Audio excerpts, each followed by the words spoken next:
Welcome in for another edition of Coalgate Wildcat Football. The 2024 Coalgate Wildcats are presented by First Bank. The Wildcats are sponsored by Brown's Funeral Service and Farmers Insurance Agent Lucinda Holland.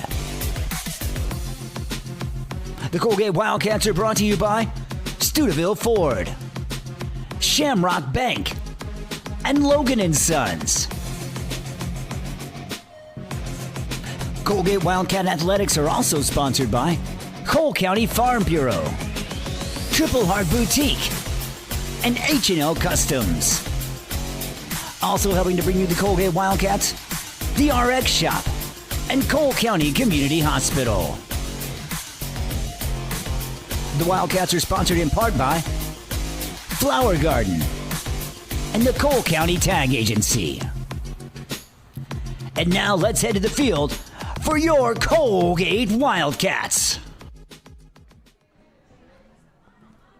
And good evening, everybody. We are live here in Dibble, Oklahoma for the Week 9 matchup between the Coalgate Wildcats and the Dibble Demons. Good evening, everybody. I am Cody Newberry, joined alongside Blaine Riley, Nathan Harden on the camera here in this Week 9 matchup between the Coalgate Wildcats, who come in 4-4, 1-4 in district play against the Dibble Demons. They're 4-4 as well, 2-3 in district play.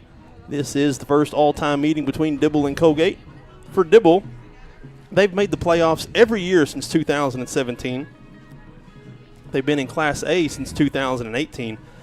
In fact, they made the state quarterfinals last year in Class A, so Dibble coming off a deep state run, playoff run last year in Class A, where they finished 10-3, 7-0 in their respective districts. We got about 12 minutes here before kickoff. When we return, we will have the Triple Heart Boutique. So be sure to stick around here. This is the Texoma Chevy Dealers pregame show with Chevy Trucks. You're ready for anything Chevrolet. Together, let's drive. We'll take a break and be right back here. This is Wildcat Football on 107.5 KZIG, The Rock. In a world full of possibilities and firsts, you need neighbors in your corner, experts who have your back, and a cheering section to keep you going. That's why we're here. For 100 years and counting, we've been the first bank of dreaming big and the first bank of what's next. At First Bank, we believe that anything's possible, and we're here to help you believe it too. First Bank, here for possibilities.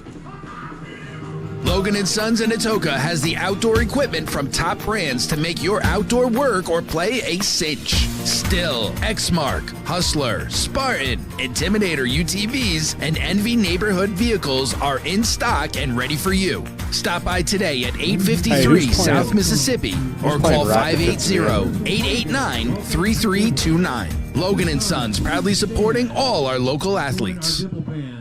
45% of people put off buying life insurance according to industry research. Insuring yourself and your family can help you be more prepared in the event of an illness or a tragic accident. Call your local farmer's agent, Lucinda Holland, and discover coverage options you can tailor to your priorities and budget. To learn more about your coverage options, call Lucinda Holland at 580-889-3745. We are farmers. Bum, bum, bum, bum, bum, bum. Life insurance issued by Farmers New World Life Insurance Company, Bellevue, Washington. Industry research conducted by Lima, and life happens in 2021.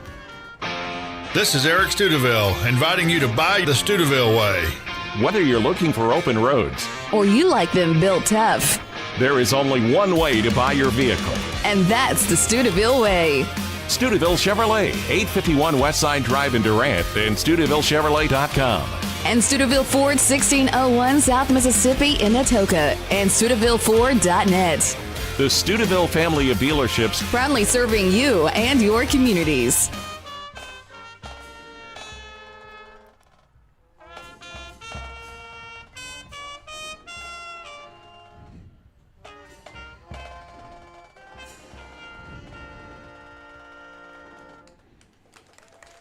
Thank you, and we are back for the Texoma Chevy Dealers pregame show, looking for more power, capability, and technology with Chevy Trucks. You're ready for anything Chevrolet. Together, let's drive. Again, we are live here in Dibble. Got about 9 minutes left here In the pregame, as the Coalgate Wildcats are coming for their final road game of the season, Week 9, against the Dibble Demons. The Dibble Demons, again, 4-4 overall, 2-3 in district play under head coach Richard Norman, who's in his 6th year, has a 39-27 overall record. Again, Dibble made a deep playoff run last year, making it all the way to the state quarterfinals in Class A, where they finished 7-0. In Class A District 4, where they lost to Woodland in the state quarterfinals. They did win last week in a nail-biter, Blaine, at Tishomingo. I think it was the last second or toward the very end of the game where they just pulled it out there against the Indians, 32-26. Dibble on the season averaging 24.9 points per game, giving up 19.5 points per game. As we welcome Blaine Riley into the broadcast, we'll welcome in for the Triple Heart Boutique starting lineup. All right, for the Wildcats on offense in the backfield, Colby Brown returns as starting quarterback tonight. He'll be joined at running back by Che Barnett. On the offensive line, left tackle Ethan Nelson, the left guard Axel McNutt, center Jet Burris, right guard Coda Wainscott, and right tackle Caden Russell. At the receiver positions, on the left outside receiver is Trip Jones. In the left slot is Tate Diaz. Right outside receiver is Tristan Trevathan, and in the right slot is Zeke Marlowe. On the defense for the Wildcats, defensive line, left defensive end Ethan Nelson, the nose guard Coda Wainscott, defensive tackle Rowdy Hemphill, and the right defensive end Easton Loudermilk. Little slight change defensively here for the Wildcats. They're going to go with 4 linebackers tonight. Those 4 linebackers will be Bryson Stowe, Zeke Marlowe, Kyler Woods, and Jace Burris making his first start at linebacker tonight. You'll have on the left side cornerback Tristan Trevathan, on the right side cornerback Tate Diaz, and one safety tonight. That one high safety will be Che Barnett.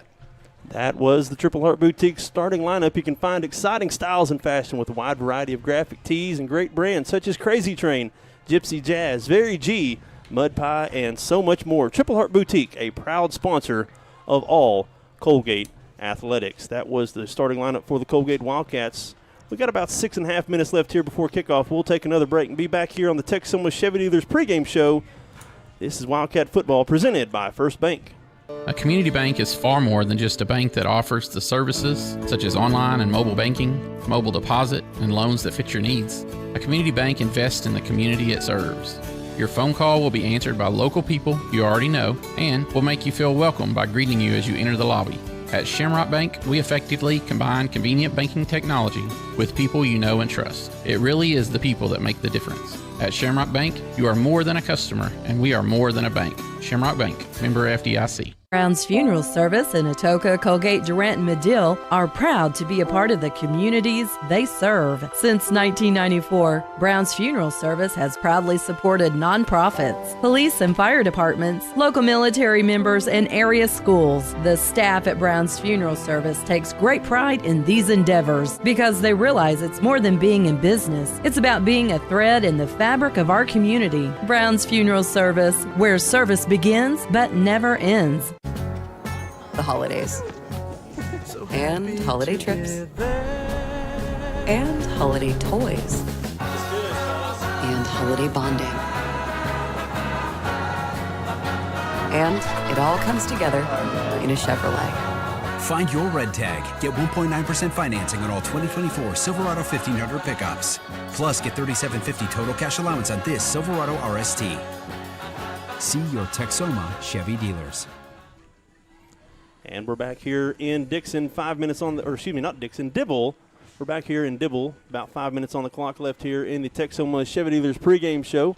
With impressive towing, incredible bed, and tailgate functionality, and powerful engines, Chevy Silverado, Colorado, Tahoe have what you need to get the job done. When you want it all, Chevy's got you. Chevrolet, together, let's drive. For the Coalgate Wildcats, they're donning their traditional road white uniforms, white tops, white pants with purple helmets.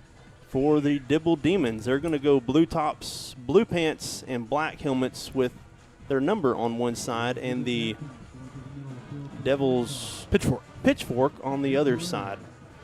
As this field back at home, thank you for tuning in. If you're unfamiliar with the Dibble setup, I think it faces Blaine, is it southwest to northeast kind of setup? Yeah, I think it's fairly north to south. The highway as you're coming in is kind of running southeast to northwest, a little more angled. I think the field is fairly north to south. Dibble is just about 20 minutes west of Purcell. So we're way up here. This is the final road game for the Wildcats as the captains have made their way out on the field. For the Wildcats, 4-4 on the season, 1-4 in district play under head coach Zach Cater in his second season. 6-12 is his record. The Wildcats scoring 25 points per game this season while giving up 34 points per game.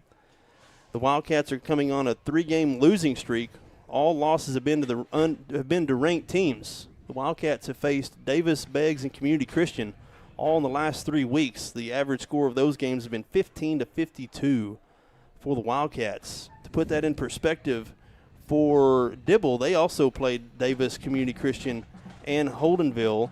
The score on that was 15-31 was the average score for that. So Dibble, having fared about the same as the Wildcats have against those same 3 teams as the captains are on the field.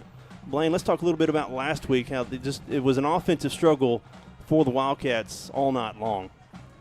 Yeah, it was. You only had, I think it ended up being 68 total yards of offense. Just really difficult to get anything going on the offensive side of the ball for the Wildcats. That Beggs defense was very, very stout. And obviously tonight, big key is going to be trying to get back on track offensively and defensively too as well. And really a lot of emphasis put this week on trying to slow the opponent's running game down.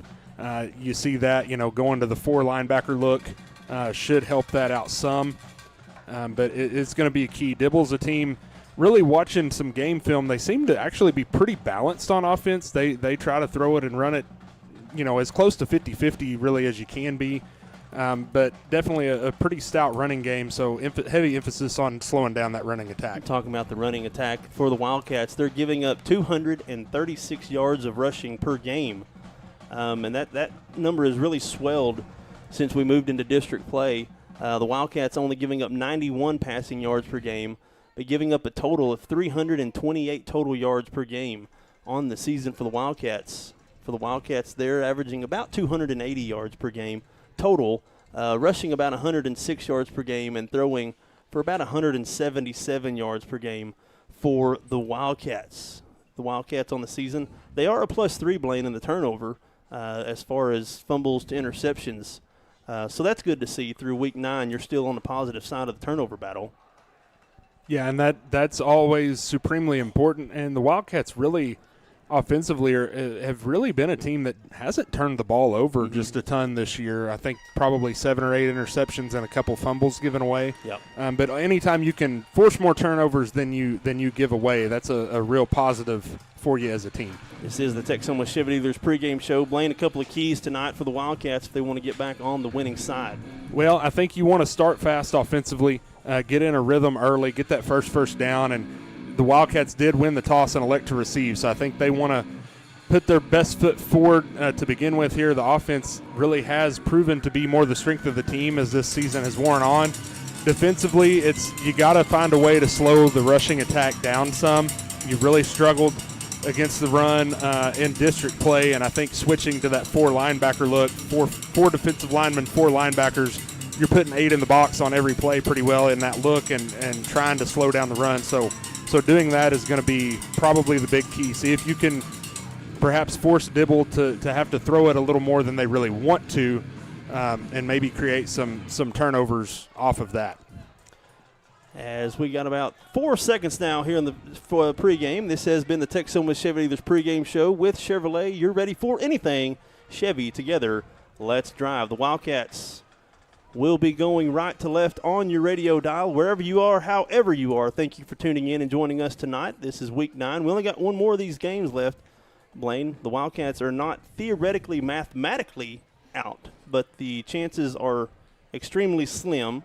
Yeah, you're really dependent on a couple of other games. Your destiny's not in your own hands, put it that way. Definitely not. Even if you win these last 2 games, you have to have quite a bit of chaos happen elsewhere in the district this week and next week both. But got to just keep playing hard, see if you can what you can do and is in your own control is if you can win these last 2 weeks, you can finish fifth in the district instead of finish sixth or seventh. And 6-4 is kind of the goal right now for Coach Cater and the Wildcats to finish 6-4, which hasn't happened in an extremely long time for the Wildcats. So Wildcats awaiting the kickoff here. This will be fielded at the 40-yard line for the Dibble Demons. Again, Dibble going left to right on your radio dial. 12 minutes on the clock. Week 9. Get to week 9 every year, and you can't imagine it's already here. Dibble quickly up to the line, now spreads it out, ready for the traditional kickoff. As Trevathan standing at his own 10-yard line.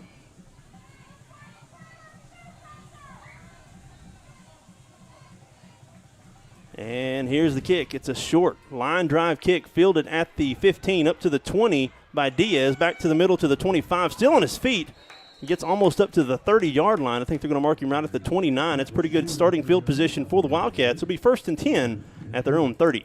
Yeah, good job by Diaz to field that line drive kick, filled it cleanly, and kind of weave his way, got a couple of nice Brown's blocks. Funeral Service in Atoka, Coalgate, Durant, and Medill are proud to be a part of the communities they serve. Since 1994, Brown's Funeral Service has proudly supported. And we're back here, 11:54 on the clock. The Wildcats take over at their own 30. Shotgun formation for Brown. Stowe getting the start in the backfield tonight at running back. Split receivers. Here's the first snap. It's going to be a pass. Steps up past time, throws far side, down the field, and through the hands of Diaz at the 50-yard line. Diaz kind of had to turn around, but was a pretty catchable ball that we've seen him make a couple of times. Falls incomplete out of bounds, 2nd and 10. Yeah, just a little high on that one from Colby Brown. Good read. Diaz was open. Offensive line did a good job of giving Brown time to let that route develop about 20 yards downfield. Unfortunately, Diaz just wasn't quite able to pull that one in. It'll be 2nd and 10 from the 30. Same formation. Stowe flanking Brown to his left. It's going to be a handoff. Stowe around the far side. Tries to get to the corner. Does not. Might have got a yard on that run. I think they're going to give him the 31. It's going to be 3rd down and 9 now for the Wildcats. Yeah, just not much room that time for Bryson Stowe over the right side of the offensive line there. Was able to weave his way for a couple of yards. But that's a pretty short gain there on 2nd and 10, and that'll bring up 3rd and about 8 for the Wildcats here from the 32. Same formation. Stowe flanks Brown to his right. Now sends Diaz in motion. 3 receivers to Brown's left. Gets the snap. Steps back to pass. Has time. Throws far side. Trevathan has a step, and it's in the breadbasket at the 30. The 25, the 20. It's a foot race. Don't think so. There is a flag. Trevathan walks into the end zone. Strike up the band, but there is a flag at the Coalgate 45-yard line. That's thrown down the field, though. That's more in the area of either a hold or pass interference. It's pass interference against Coalgate. I guess that's how Trevathan got open. Yeah, probably we're trying to run a little bit of a pick route, and the other receiver got a little bit too much of the defender, a little bit too much contact there, and drew the offensive pass interference call. That's unfortunate to wipe a touchdown off the board. That was a really nicely thrown ball by Colby Brown, put it right on the money to Trevathan in stride. Real unfortunate penalty for the Wildcats. So that's a 15-yard penalty from the line of scrimmage. So it's going to be 3rd and 14. There's more than that, 3rd and 20.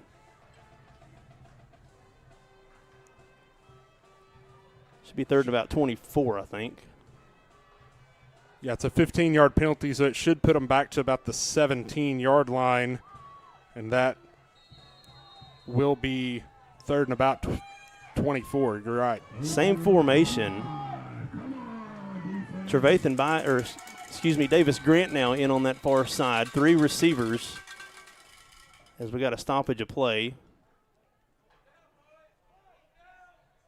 Looks like they're making Trip Jones come off for some reason. Jones comes off the field. Not sure what it was, so Trevathan comes in to take his spot. I think Jones is bleeding on his knee is what it is. So same formation as it was a while ago. Blitz coming. The Wildcats pick it up. Brown has time, throws across the middle, and caught in traffic is Zeke Marlowe.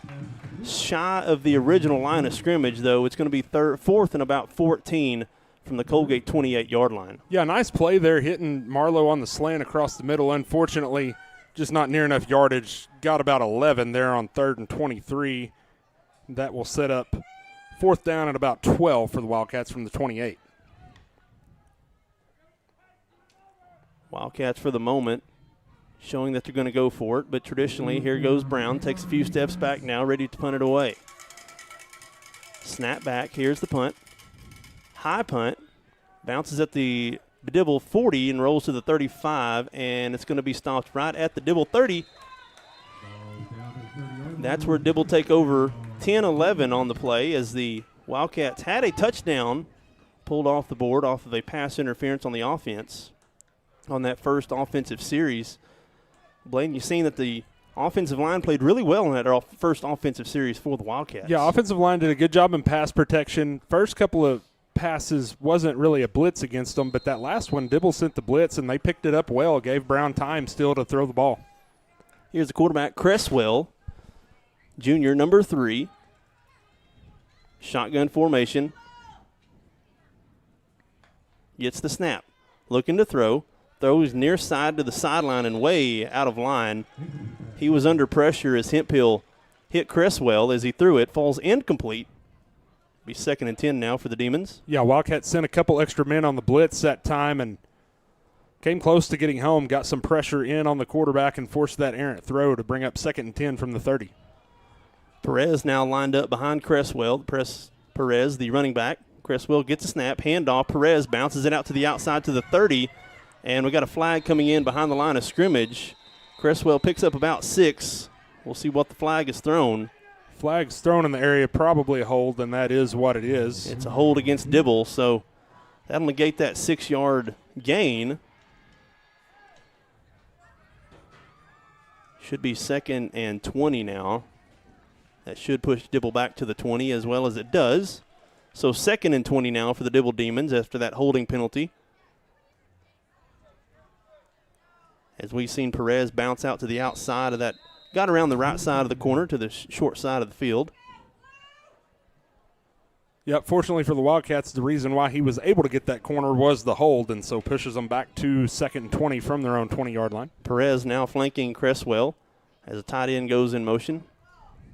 It's going to be a handoff. Perez, left side, cuts back to the middle, and he stopped, pushes the pile forward up to the 25, picks up 5. It'll be 3rd and 15. Yeah, good job by the Wildcats not giving up much on that run. He gets 5 yards. But Easton Loudermilk with a good sure tackle there at the 25 to bring up 3rd down and 15 for Dibble. On the season, the Wildcats' opponents, 34% 3rd down conversion rate on the season. 28 of 82 to be exact for the Wildcat defense. They're going to prime position here to get off the field. It's 3rd and 15. Here's the snap. Back to pass. Throws deep down the field, near side, and it's incomplete. In the hands. Diaz was not turned around looking at it. The receiver just dropped it.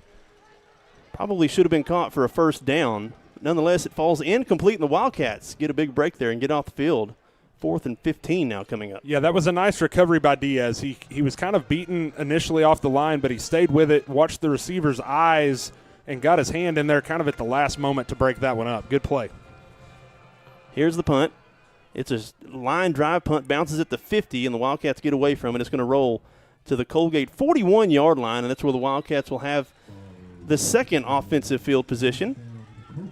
Really good start here for the Wildcats as far as field position goes. They were able to, it was 3 and out for the Wildcats, but there were a lot of positive signs on that first offensive series for Coalgate. We'll see what happens here.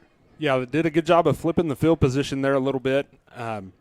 Really nice first possession defensively, something we haven't seen. Probably the best defensive series we've seen in several games for the Wildcat defense. Good start defensively. See if the offense can get it going here on the 2nd possession. Split formation, as looks like Barnett's going to come into the game for this series. Now Marlowe goes from left to right on the formation. Jones by himself, bottom of the screen. It's going to be a handoff. Barnett tries to get up the middle, and he goes nowhere. Swarmed by the defensive front of Dibble. But Barnett is able to get back to the line of scrimmage for no gain. Actually, they're going to give him a yard. 2nd and 9 now for the Wildcats. Yeah, not much room there. Dibble does a good job of clogging up that left side of their defensive front. getting Barnett down after just a short gain of a yard on that one. That'll make it 2nd and 9 from the 42. Diaz and Trevathan to the right side of Brown. Shotgun formation, gets the snap.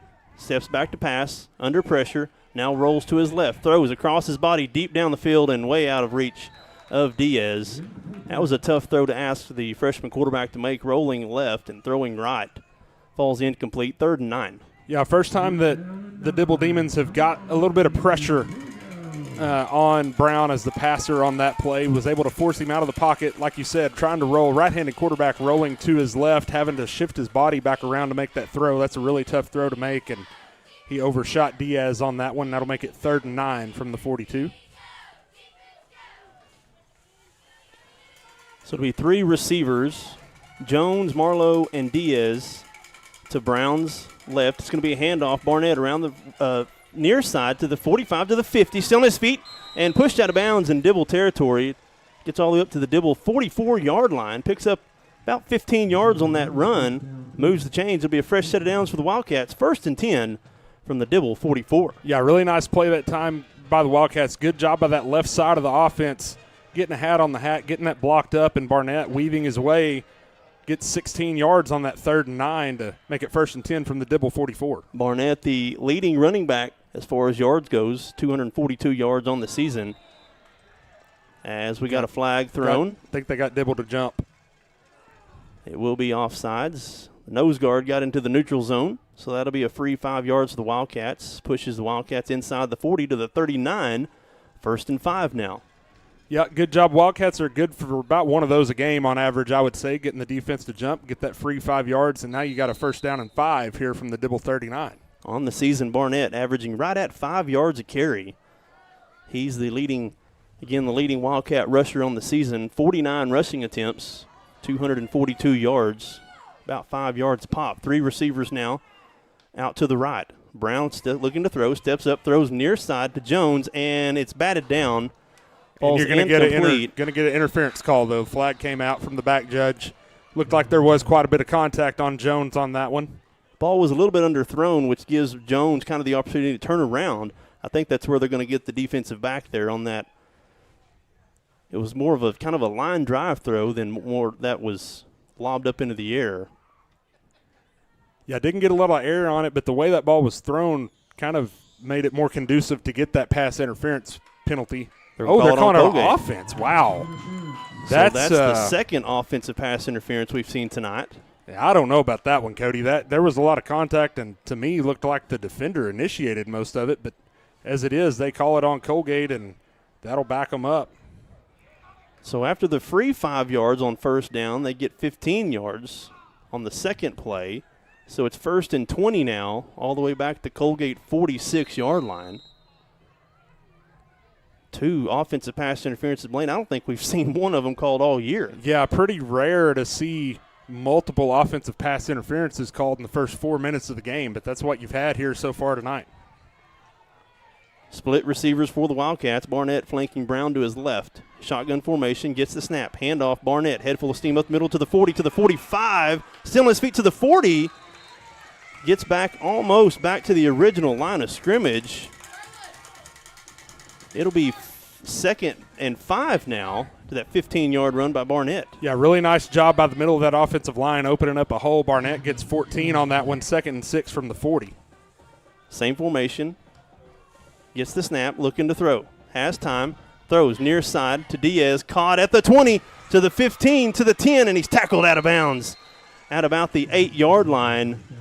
Big pitch and catch there from Brown to Diaz, and it'll be 1st and goal for the Wildcats. Yeah, really nice play that time. Good job by Diaz finding the hole in the zone on that corner route. Brown does a good job of hitting him. That's a 32-yard gain from the 40 all the way down to the Dibble 8-yard line where it's now 1st and goal. Now 3 receivers to Brown's left. Shotgun formation, gets the snap. Handoff. No, throw, Trevathan, and it's intercepted in the end zone. Flag comes out at the end as well. No. Oh, never mind. That was just the beanbag for the turnover. Beanbag. That's a turnover as the defender just stepped in front of Trevathan on that pass. Intercepts it in the end zone. tough break for the Wildcats. Yeah, tough break, and that just unfortunate. It looked like he had the man breaking open on the slant pattern, just threw it a little bit behind him, and that enabled the defender, who was kind of in that trailing position on the receiver's hip, to step in there and pick that one off. That's unfortunate, as the Wildcats looked like they were maybe perhaps fixing to score first touchdown of the night. So Dibble now takes possession at their own 20-yard line after that interception. That's Brown's 9th interception of the season. 14 touchdowns to 9 interceptions for Colby Brown. As Cresswell, shotgun formation, gets the snap. Handoff Perez up the middle, now outside, has a little room to run to the 25, taken down at the 27. Picks up 7 yards on that first down run. It'll be 3rd and 3. Second and 3. Yeah, unfortunately, just a little bit too much room there, getting 7 on first down. Tate Diaz did a nice job of making that tackle, though, and if Diaz doesn't make that tackle, he was going to go for a lot more. So nice tackle there by Tate to make it 2nd and 3 from the 27. 6.5 minutes to go here in the first quarter. It's still scoreless. It's a direct snap to Perez. Tries to get to the outside edge. Does not. See if they give him the line of scrimmage. I think they do give him the line of scrimmage.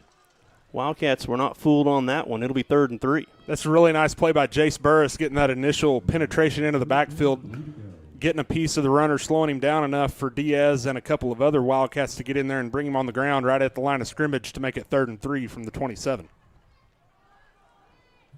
Now 2 receivers out to the left side of the formation. Cresswell tries to get Coalgate to jump. They do not get into the neutral zone. Shotgun formation, gets the snap. It's going to be a quarterback keeper to the near side, throws into the flats, and it's caught just shy of the 35-yard line, enough for the first down. Looks like the tight end snuck out of the backfield there and was enough to move the chains. It'll be 1st and 10 for the Demons. Yeah, got just enough separation from the defender on that one to enable that pass to be completed for 7 yards on the first down. Zeke Marlowe did a good job of making him pay at the end of that, though, delivering the boom, hitting him pretty hard there, knocking him out of bounds. Be 1st and 10 from the 34. Dibble able to get it out to the 34-yard line. 5 minutes and 40 seconds to go here in the first quarter. Cresswell standing at his own 20. Low snap, picks it up off the ground, hands it off to Perez around the right side and goes nowhere. Gets back to the line of scrimmage. They may give him half a yard. It'll be 2nd and a long 9 now coming up for the Wildcats. Once again, some initial penetration by Jace Burris. Did a good job of making the running back change direction a little bit, and then Tate Diaz gets there to clean that one up after a short gain. Be 2nd and about 9 from the 35. Dibble has the ball spotted right at the 35. It's 2nd and 9. Shotgun formation, blitz coming, picked up, throws out into the flats again to the far side at the 40 up to the 45, and has enough, just enough for the first down. Moves the sticks again, 1st and 10 for the Demons. Yeah, just enough of kind of a fake in the backfield, a little bit of eye candy, holding the linebacker's eyes just long enough to get the opening there to complete that pass for 11 yards out to the 46 where it's 1st and 10. Dibble now, having picked up a couple of first downs after picking off the Wildcats in the end zone. Now 2 receivers to the right side. Perez standing right beside Cresswell. Cresswell claps his hands, gets the snap, keeps it himself up the middle to the 50. Now gets to the outside and is going to be tackled just shy of the Coalgate 45 up to the 40. Looks like they're going to give him the 47. Pickup of about 7 yards on that first down run. It'll be 2nd and 3.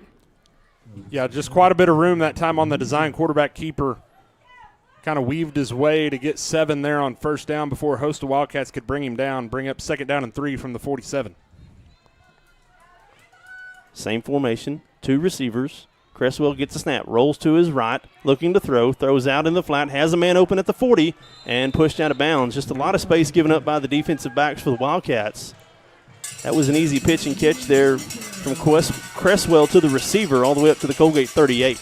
Yeah, and thankfully, Cody, he didn't see his slot receiver down the middle of the field because he broke open and there was not a Wildcat within 15 yards of him, but thankfully he went with his first read, only got about 8 and a first down out of it. Dibble moving the ball here on their second offensive possession. Quick pass out to the flats, caught by the receiver at the 40, and pushes the pile up Gets a couple of yards on that first down catch. We'll say he got 2. It'll be 2nd and 8. Yeah, good job of shutting that play down pretty quickly there by the Wildcats, only getting 2 yards on the quick pitch out to the receiver. Make it 2nd and 8 from the Wildcat 37. Cresswell quickly gets the snap. Handoff, Perez up the middle, up to the 35. Sheds a tackle up to the 30. Still shedding tacklers up to the 25. And pushing the pile. The Wildcats can't take Perez down. Taken down just inside the 20. That was just a power run by Perez after shaking a couple of tacklers. Gets inside the 25 to the 24. Be 1st and 10 for Dibble. Yeah, just a good, tough run. Zeke Marlowe got a piece of him but wasn't quite able to get him down. And then he got to Che Barnett, and Che looked like he almost got the ball ripped out of the running back's hands but wasn't quite able to get it, and ends up getting about 13 yards on that one. Gets a snap. Cresswell pump fakes, and ball patted down by Tate Diaz. Steps in the passing lane as Cresswell was hit. I think that was Loudermilk on the hit who come in, and Cresswell goes down again. Falls in complete 2nd and 10. Yeah, nice play there by a couple of different Wildcats individually. Loudermilk getting in the backfield, almost getting to the quarterback, putting some pressure on him, and then Diaz with a acrobatic play out there from his corner position to knock that one away and make it 2nd and 10 from the 24. Demons going left to right on your radio dial. Ball inside the 25. Gets a snap. Quarterback keeper all the way up the middle to the 20. Has the first down to the 15. And I think that's where they're going to mark him. He's going to be shy of the first down, Going to be about a yard short. Be 3rd and 1 now for the Demons. Yeah, just giving up a little bit too much on those quarterback keepers. Giving up 7 or 8 consistently, and he gets 8 on that one. It'll be about 3rd and 2 from about the 16-yard line. And a flag from the far side of the field as Dibble came to the line of scrimmage. Will be a false start against Dibble. Wow, that was immediately as the Demons came to the line of scrimmage. Flag was thrown. That's a big break for the Wildcats, Cody. That's going to turn a 3rd and 2 into about a 3rd and 7. Yep. All the way back to the 21-yard line.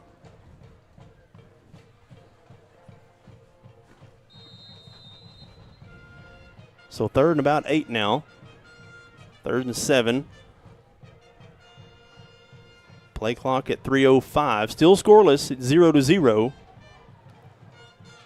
Dibble, though, showing some promise here on this offensive drive. Cresswell, shotgun formation. Man in motion, gets the snap. Handoff, Perez up the middle, and he's swallowed. That's Dax Childers celebrating a birthday today, as well as looks like Bryson Stowe in there on the tackle. I think they're going to give him the line of scrimmage. No gain on the play. 4th and 7 coming up here, and Dibble's probably going to go for it. That's a big play defensively by Childers, and to get in there and get the runner down for no gain back at the 21-yard line, make this a 4th and 7. A lot easier to get a stop on 4th and 7 than if you gave up a few yards on that play and it was 4th and short. That's a big play defensively. Wildcats need to capitalize on it here on this 4th down. Opponents' 52% success rate on 4th down on the season. Here's a 4th and 7. Cresswell almost got the Wildcats to jump, but Dibble's going to take a timeout. We'll take one with them, our first of the break. This is Wildcat Football presented by First Bank. As Oklahomans, we look out for one another, and at Oklahoma Farm Bureau Insurance, it's no different. With agents like Kevin Haney right here in Cole County, we always have someone close at hand with the advice and guidance you need to help you find affordable coverage and products for your home, auto, farm and ranch, business, life, and annuities. Please call Kevin Haney at 580-927-2324 or visit okfbinsurance.com today. Life insurance and annuity products offered through Farm Bureau Life Insurance Company. Property and casualty products are offered through Oklahoma Farm Bureau Mutual Insurance and affiliated companies. Oklahoma Farm Bureau Insurance, made of and made for Oklahomans. In a world full of possibilities and firsts, you need neighbors in your corner, experts who have your back, and a cheering section to keep you going. That's why we're here. For 100 years and counting, we've been the first bank of dreaming big and the first bank of what's next. At First Bank, we believe that anything's possible, and we're here to help you believe it too. First Bank, here for for possibilities. And we're back. 2:05 to go. Here's a big fourth down play coming up for the Wildcat defense. It's 4th and 7 for the Dibble Demons. Split receivers to both sides. Now a man in motion. Cresswell gets a snap, looking to throw. Under pressure, throws far side. Wide receiver screen set up, caught at the 20. And it's going to be close. I think he may just have it. I think he's got enough for the first down, and he does. That was the wide receiver screen we've seen the Wildcats run so many times this season. As Dibble converts on that fourth down play, it's now 1st and goal. Looks like the ball is going to be spotted about the 12-yard line. Yeah, they needed 7, and they got about 9 on that screen pass. Really nice play call there by Dibble to spread everybody out on that fourth down, go with the screen to the left side, and he weaved his way, got some good blocks out in front of him to get that first down. It's 1st and 10 from the 12. So 2 receivers now to the right side of the formation. Cresswell and Perez in the backfield. Gets the snap. Quarterback draw all the way up the middle. Inside the 5, taken down shy of the goal line. I think he's going to have enough for a first down. It will be 1st and goal now for the Dibble Demons at the Coalgate 1-yard line. Yeah, just too much room once again on the quarterback keeper. He gets 11 on that to set up 1st and goal from the 1.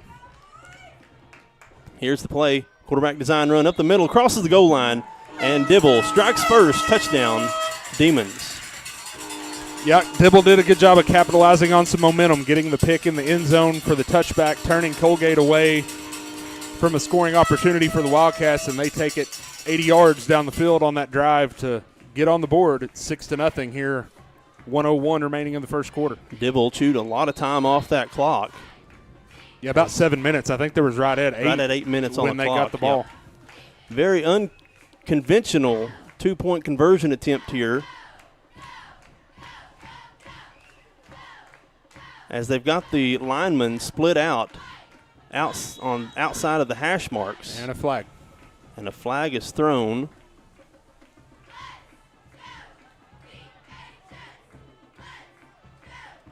It's a false start against Dibble. So the ball was spotted at about the 2.5-yard line. It's going to go back to almost the 8-yard line. As looks like Dibble is going to go with more of the traditional 2-point conversion attempt. Yeah, it's a couple of times, a couple of procedure penalties against Dibble really early, pretty well as soon as they lined up. In fact, it's going to be a field goal try now. This is going to be about a 25-yard field goal attempt. Snap back, ball down, kick on the way. The kick is no good. Barely gets over the heads of the linemen and rolls into the back of the end zone. Dibble strikes first. It's 6-0. 1:01 to go on the clock. This is Wildcat football on 107.5 KZIG, The Rock. Looking for the perfect outfit or a unique gift? Visit Triple Heart Boutique. The latest trends in women and children's clothing, stylish accessories, and charming decor. Show your team pride with their exclusive Spirit Wear collection. Need an energy boost? Stop by for one of their refreshing teas and stay glowing all year long with their tanning and red light beds. Open Tuesday through Friday from 6 to 6 and Saturday 10 till 2. Visit Triple Heart Boutique at 117 North Main Street in Coalgate. My name is Dr. Matt Holcomb. I'm the owner of Custom Dental in Watoka. We pride ourselves to always being up to date with the newest in technology in dentistry. Have you ever wondered what it would take to have that smile you've always dreamed of? Come visit us at Custom Dental in Watoka. We'd love to go over that with you. If it's implants, if it's braces, if it's cosmetic dentistry, we'll do whatever it takes to get that smile that you've always hoped for and dreamed of. We love serving people, love serving our community, love serving God. Come see us and see how we can take care of all your dental needs. And we're back. And we're test 1 2, and we're back. And we're back. Test 1 2. Test 1 2. Test 1 2. Yeah.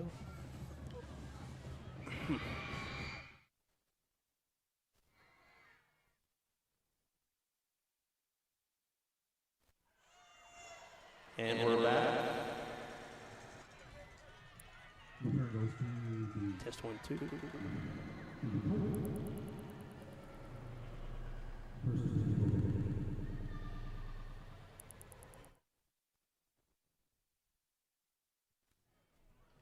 Test 1, 2, and we're back here in Dibble. While we were gone, a really nice return by Tate Diaz. He fielded it at about the 13-yard line, got some nice blocks, got it out to the Coalgate 30. That's where they take over 1st and 10. 55 seconds to go here in the first quarter. Hemphill now in the game. Split receivers. Brown gets the snap. Blitz coming. Handoff. Hemphill up the middle. Lowers his shoulder and pushes the pile past the 35 up to the 36. That's a good first down run for the Wildcats.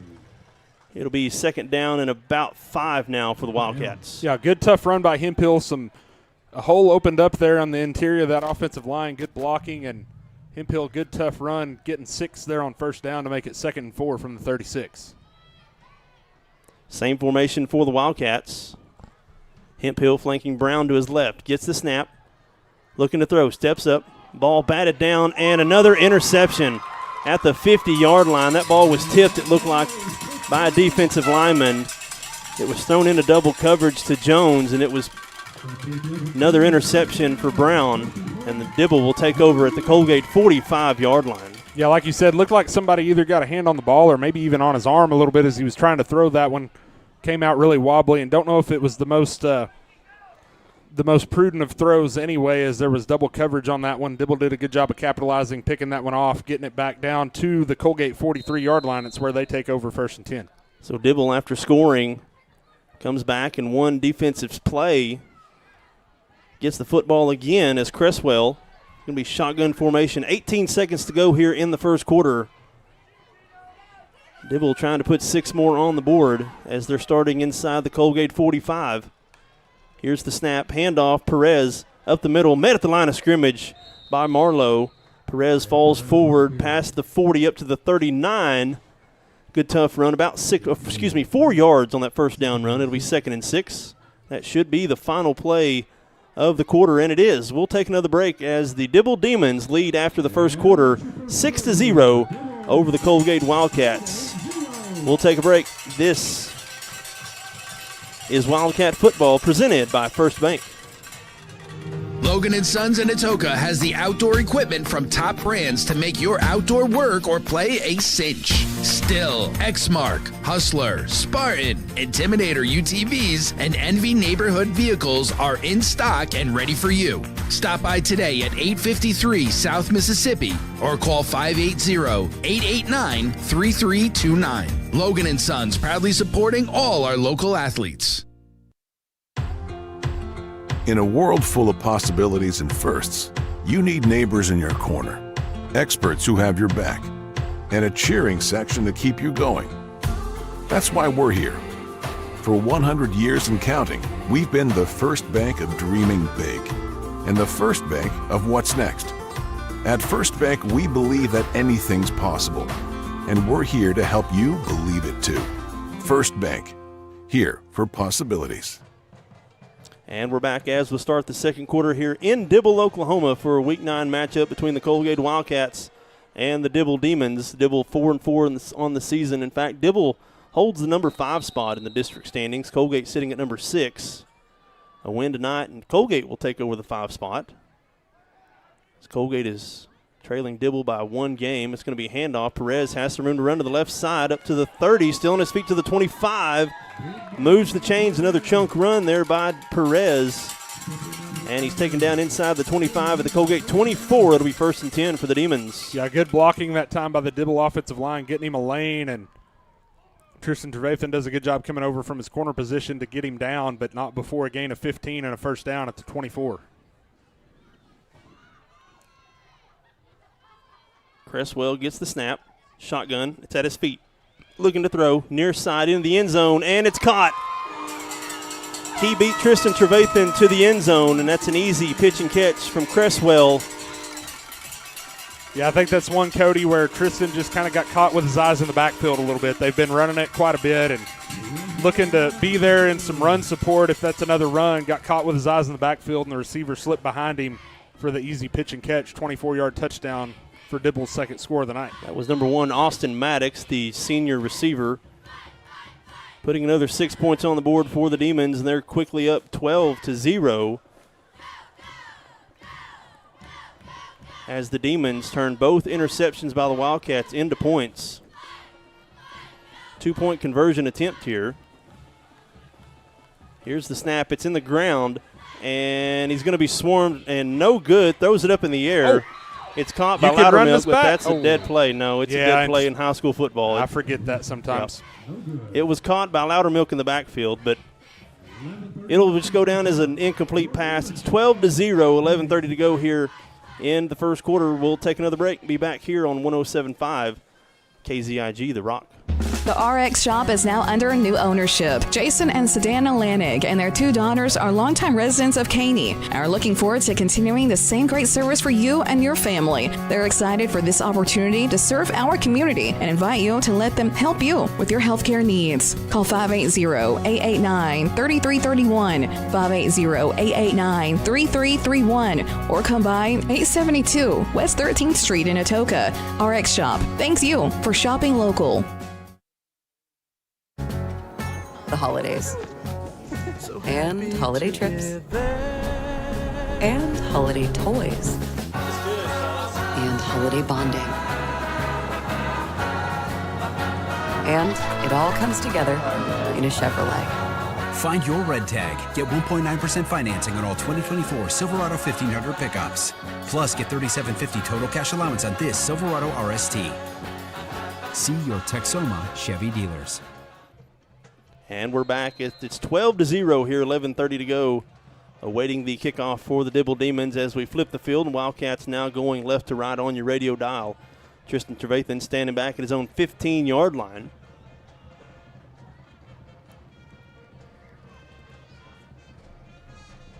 Here's the kick. It's a better kick, though. Pushes Trevathan back to the 5. Fields it at the 5, up to the 10, to the 15, to the 20. Looking, crossing the 25. Going to be taken down about the 27, 26-yard line. Decent field position for the Wildcats. Be 1st and 10 from their own 27. That's a nice kick return by Tristan Trevathan, though he did a good job of picking a lane and just going with it, hitting it hard, not trying to dance around and make people miss, just straight line running, and actually gets about 20 yards on that return out to the 27. Wildcats take over 1st and 10 from their own 27-yard line. Kind of feel like a big offensive possession here for the Wildcats as they trail 12-0. After the last 2 offensive possessions have resulted in interceptions, and the Demons have resulted those interceptions into 12 points. Here's the snap. Handoff. No, it's quarterback keeper around the far side, and I think Brown may get back to the line of scrimmage. They may give him a yard on the play. It'll be 2nd and 9 now for the Wildcats. Yeah, that was one. I was like you, Cody. I thought he had handed it off initially and looked like Stowe had room had he handed it off, but unfortunately he had kept it on that one and just able to get about a yard over that left side out to the 28. 3 receivers now to the right side of the formation. Stowe flanking Brown to his right as well. Trip Jones by himself at the top of the screen in front of the Coalgate bench. 8 seconds on the play clock. Now 5, now 3. Brown gets the snap. Handoff, Stowe up the middle, pushes the pile up to the 30. Gets a couple of yards on that 2nd down run. It'll be 3rd and 7 now for the Wildcats. Yeah, just not much room there. Stowe did what he could. Kind of picked his way through defenders there to get a couple of yards out to the 30-yard line where it'll be 3rd down and 7. Wildcats need a 1st down here. 1st down marker at about the Dibble 37-yard line. It's a long 7 here for the Wildcats. 3 receivers to the right side. Trevathan, Diaz, and Marlowe. Brown gets a snap, picks it up off the ground, under pressure, steps up in the pocket, and he's going to go down. That was a bad snap from the center. That rolled back to Brown. We haven't seen many of them, Blaine. Bad snaps on the season. Brown ends up losing about 5 yards, and it'll be 4th and 13. Yeah, just unfortunate. Like you said, haven't seen snap issues very much, but that one was really low. Got back to Kobe Brown on the ground, kind of rolled back to him, and just threw the whole play off from the beginning when that happens, and all he can do is eat that sack, loses about 6 yards. It's 4th and 13 from the 24. So Trevathan now staying at his own 12-yard line, awaiting the punt. Steps into it. A high, booming punt. My goodness, what a punt. And then takes a Dibble bounce at the 40. and it's fielded at the 44-yard line. That's where the Demons will take over. Good field position here for Dibble coming up. Looking to go 3 straight possessions with a touchdown. We'll see if the Wildcat defense can bow their neck here and get off the field. Yeah, really nice punt that time by Trevathan. A lot of hang time on it. Not the longest punt as far as yardage, but did a good job putting it up high in the air where you didn't have to worry about covering a return, and Wildcats get it down at the Dibble 44-yard line. That's where they take over 1st and 10. Cresswell doing a good job orchestrating this Dibble offense tonight. Maddox having caught a touchdown. Play clock now inside 10 as Dibble running on a player late. They're going to have to hustle to get this away. They're going to spend a timeout. They were never going to get that one off. I think that's Dibble's second timeout called here in the first half. Yeah, it is, Cody, and that one kind of one that really make you pull your hair as a coach. It's kind of one of those inexcusable ones to have to burn a timeout coming out from a change of possession. Didn't have the right personnel on the field, and they're down to just one timeout left for the first half. It is 12-0, 9:07 to go here in the second quarter. Blaine, we've seen Cresswell make a couple of passes here and really kind of methodically make the way down the field. We've seen an 80-yard touchdown drive a couple of possessions ago. The defense still kind of trying to figure out Cresswell in this offense. Yeah, the defensive effort against the run has been better tonight than in the last few weeks, but not giving up as many big chunk plays in the running game, but you're still consistently giving up 5, 6, 7 yards, and got to try to get that number down to more like 2 or 3 yards per run to really be as successful as you want to be defensively. So the Demons come back out onto the field here after that timeout called, where they only have one timeout left to go here in the first half. Perez lined up behind Cresswell in a shotgun formation. Going to be a quarterback design throw, running to his left, throws across middle of the field, and it's caught at the 30, up to the 25, taken down by Trevathan. That was number 23, Lance Tullis, the senior receiver, getting behind Diaz and finding an open spot way down the field, taken down at the Dibble 22-yard line, the Coalgate 22-yard line, be 1st and 10 for the Demons. Yeah, really nice design play, sneaking the quarterback out there on, giving him a chance to move the pocket, and Wildcats gave up the big pass play defensively there. 1st and 10 from the Coalgate 22, handoff Perez, right side, met in the backfield, and tries to get back to the line of scrimmage, and he does after evading a couple of tacklers. Looks like no gain on the play, be 3rd and 10. Yeah, it looked like Kyler Woods had got in the backfield initially and wasn't able to get him down, but was able to slow him up enough, make him change direction, give the rest of the Wildcats time to rally to the football, get him on the ground for no gain. It'll be 2nd and 10 at the 22. Play clock at 15. 8:05 to go here in the second quarter.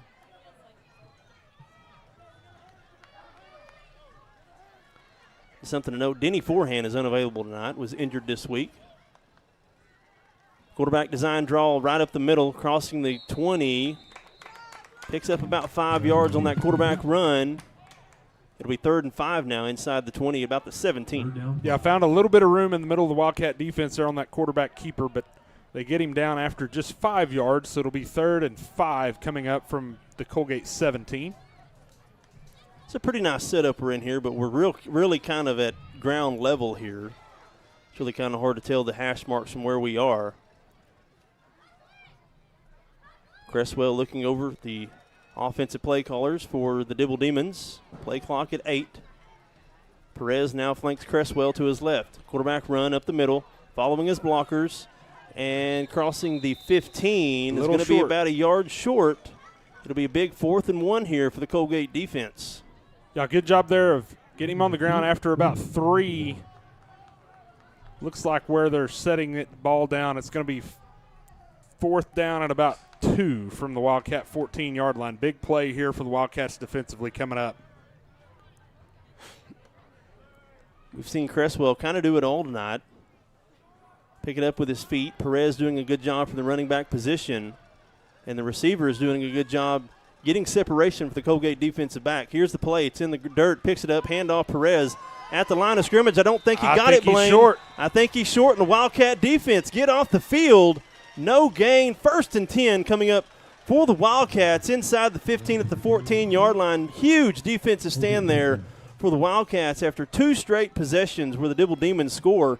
It'll be 1st and 10 for the Wildcats. Yeah, really nice play defensively. Wildcat coaches did a good job. Looked like they kind of had that right side of the defense loaded up, was kind of expecting the play to go that way, and it did. And also seemed like a little bit of a low snap on that one, kind of threw the timing off probably just a little bit. Wildcats do a good job of capitalizing on that, stopping the runner for no gain and getting the ball back on the turnover on downs. So the Wildcats take over now at their 14-yard line, left to right on the radio dial. Barnett in the backfield now with Brown. Brown gets the snap, looking to throw. Has time, wide receiver screen set up to the near side, caught by Diaz, runs into his own man at the 15. Looks like they're going to give him the 16, picks up just a couple of yards on that play. Diaz unable to get any separation there. Looks like they're going to give it to the 15. 1 yard gain, 2nd and 9. Yeah, not a lot of room there on that wide receiver screen. Dibble read that one pretty well, had a lot of traffic in there for Diaz to try to navigate as soon as he caught that ball, and he does what he can on that one. Only gets a yard, though, and it'll be 2nd down and 9 from the Wildcat 15-yard line. Kobe Brown in the offense looking over it. Coalgate coaches for the plays. Now 3 receivers to the left side. Brown gets the snap. Handoff Barnett. Tries to get to the outside edge. He does. Cuts back to the middle up to the 20. Taken down inside the 20, the 21. Gain of about 5 yards on the play. Picks up about 5 or 6 yards. It'll be a manageable 3rd and about 4 now for the Wildcats. Yeah, nice job that time getting Barnett to the edge. Good job blocking out on the left side of that offensive line as he goes for about 6 on that one to set up 3rd down and 4 for the Wildcats from their own 21-yard line. Split receivers. Diaz and Trevathan to the right side of Brown. 10 seconds on the play clock. Barnett flanking Brown to his right. Brown gets the snap. It's a pass. Looking to throw. Steps up. Throws near side. And it's caught. I think he's going to be about a yard short of the line to gain. Looks like he needed the 24. Looks like they're going to mark it at the 23. Big play call here, Blaine. What do you do? It is a big call. It's a big moment. It's 4th and only a yard from the 23. You're down 12-0. Your defense just got to stop. I would probably be inclined to go ahead and go for this at this point, but we'll see what the Wildcats do. Wildcats for the moment line up to go for it. Watch the hard count here. 10 seconds on the play clock. May spend a timeout and talk about this. Looks like that's what Coach Cater's going to do. Looks like he's going to go ahead and call a timeout, and he will. Stops the clock with 4:08 to go. We'll leave it right here. Blaine, the Wildcats trail 12-0. You mentioned go for it. On the opposite side of that, Dibble would take over, at the Coalgate 23-yard line. It is a big gamble. I just feel like you need a spark right now, and with it only being 4th and about a yard, I would be inclined to go for it, but I definitely couldn't argue against punting it either because of the field position issue. But your defense just got you a big stop. You got some momentum. Feels like you really need to capitalize on that momentum here and move the ball some and see if you can go find the end zone. You feel like the defense has played a lot tonight, and the offense really hasn't been able to consistently string together a couple of first downs. This would be huge if the Wildcats were able to convert this and give your defense some time to kind of, take a breath. Seemed like the defense has been on the field a lot the last couple of weeks. Yeah, they have, and you have a lot of guys that play both ways. I think it's mainly just a momentum thing here. If you can capitalize on some momentum, getting a turnover on downs, and then possess the ball for a while and get a drive going, feel like you kind of really get back in this game down 12 right now. So the Wildcats will break huddle. They'll have Hemphill in the backfield. Looks like they're going to go jumbo package here. Brown's going to go under center. Gets the snap, handoff Hemphill, lowers his shoulder up to the 25, pushing the pile, has enough for the 1st down. When in doubt, hand off to Hemphill, and you're a yard short. You feel like Rowdy's going to get it about every time. Yeah, that formation especially, you get the jumbo formation in there, kind of go old school wishbone, and you only need a yard. It's really hard to stop that. That's a really good play to go to on 4th and 1, and Hemphill lowers his shoulder and gets behind those big boys up front and pushes the pile for about 4 out to the 27 and 1st down. So the Wildcats have 2 timeouts, 3:40 to go here before halftime. Wildcats did win the toss and elected to receive, so Dibble will get the ball coming out of halftime. Brown gets the snap, looking to throw. Has time, throws across the middle, and it's caught by Marlowe at the sticks and picks up about 12 yards. That was a tough catch there by Zeke Marlowe. Moves the chains just shy of the 40. They're going to give it to the 39. 1st and 10 for the Wildcats. Yeah, really nice catch in traffic by Marlowe. Good job by Brown. That throw had to be perfect in between 2 defenders, and he delivered a perfect ball right between those 2 defenders. Hit Marlowe on the numbers for 12 yards and a 1st down out to the 39. I know Coach Talley could see Zeke Marlowe there. That was more of a defensive block out that Zeke did there on that catch. 3 receivers now. Brown gets the snap, rolls to his right, looking to throw. Still looking, under pressure, now throws it, and it's caught by Diaz at the 45. Lunges forward up to the 46, picks up about 7 yards on that play. It'll be 2nd and 3. Yeah, it's a nice play. Good job of moving the pocket away from pressure. Hemphill did a good job of getting a block on the edge to give Brown a little bit more time to duck under that receiver, kept his eyes downfield, and found Tate Diaz for 7 yards. 2.5 minutes to go. Again, the Wildcats with 2 timeouts. 2nd and 3. Brown gets the snap. Has time, steps up, throws it deep down the field, and it is incomplete. The near side, intended for Tristan Trevathan. Be 3rd and 3 now coming up for the Wildcats. Yeah, trying to hit Trevathan on a go route and just didn't put it quite far enough out in front of him. Had to slow down and gather his feet to try to go up and make a play on that ball. Got his hands on it, just couldn't quite bring it in. And it'll be 3rd down and 3 for the Wildcats from their own 46. Stops the clock, 2:20 to go here. Wildcats trail 12-0 here to the Demons. Split formation, gets a snap, handoff Hemphill up the middle, lowers his shoulder, and he's going to get to the 50. And guess what? That moves the chains. Another 1st down for Rowdy Hemphill. 1st and 10 for the Wildcats right at midfield. Yeah, it's just a good, tough run by Hemphill. The blocking wasn't great on that one. He was contacted really just about a yard downfield from the line of scrimmage, but he keeps those legs churning, keeps driving forward, and gets 4 yards on that play out to the 50-yard line for 1st and 10. Hemphill averaging right at 4 yards per carry on the season. Barnett coming into the game now in the backfield. Gets a snap. Handoff Barnett. Up ahead. Head full of steam. Crossing the 40. It's a foot race to the 30, to the 20, to the 15. Not going to catch Barnett. Gets into the end zone. Strike up the band. Touchdown, Wildcats. That one was blocked up really nicely by the offensive line. He was not even touched until he was already about 10 or 12 yards downfield. Shook off one defender, and then, like you said, it was just a foot race, and they're not going to catch Che. He's got some good speed, and he goes all the way to the end zone, 50-yard touchdown run to get the Wildcats on the board. Felt like a huge offensive possession there for the Wildcats. 1:47 to go here before halftime. Again, be sure to stick around for the Logan & Sons halftime show. We'll have some scores and stats from across the area with a recap of the first half here, as well as look ahead for next week's matchup. The Wildcats going to go for 2, trailing 12-6. Shotgun formation. Now Jones in motion. All the receivers to the right side. It's a throwback, and Marlowe is open in the back of the end zone. 2-point conversion good, and the Wildcats get 2. Now trail 12-8 here with 1:47 to go here before halftime. We'll take another break and be back here on 107.5 KZIG, The Rock. As Oklahomans, we look out for one another, and at Oklahoma Farm Bureau Insurance, it's no different. With agents like Kevin Haney right here in Cole County, we always have someone close at hand with the advice and guidance you need to help you find affordable coverage and products for your home, auto, farm and ranch, business, life, and annuities. Please call Kevin Haney at 580-927-2324 or visit okfbinsurance.com today. Life insurance and annuity products offered through Farm Bureau Life Insurance Company. Property and casualty products are offered through Oklahoma Farm Bureau Mutual Insurance and affiliated companies. Oklahoma Farm Bureau Insurance, made of and made for Oklahomans. In a world full of possibilities and firsts, you need neighbors in your corner, experts who have your back, and a cheering section to keep you going. That's why we're here.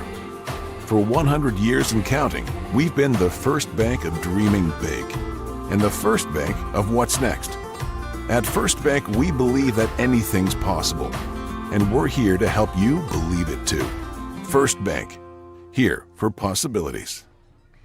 And we're back here in Dibble, minute 47 seconds to go before halftime. The Wildcats get 8 points on the board on that almost 50-yard touchdown run there by Che Barnett.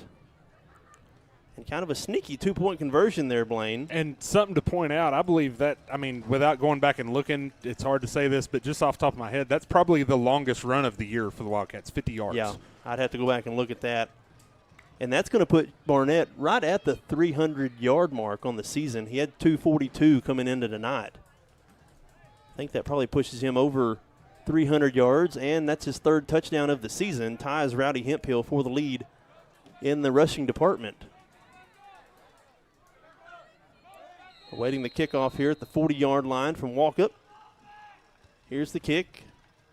Fielded at the 30. It bounces. It's still live. And it's picked up. It didn't go out of bounds.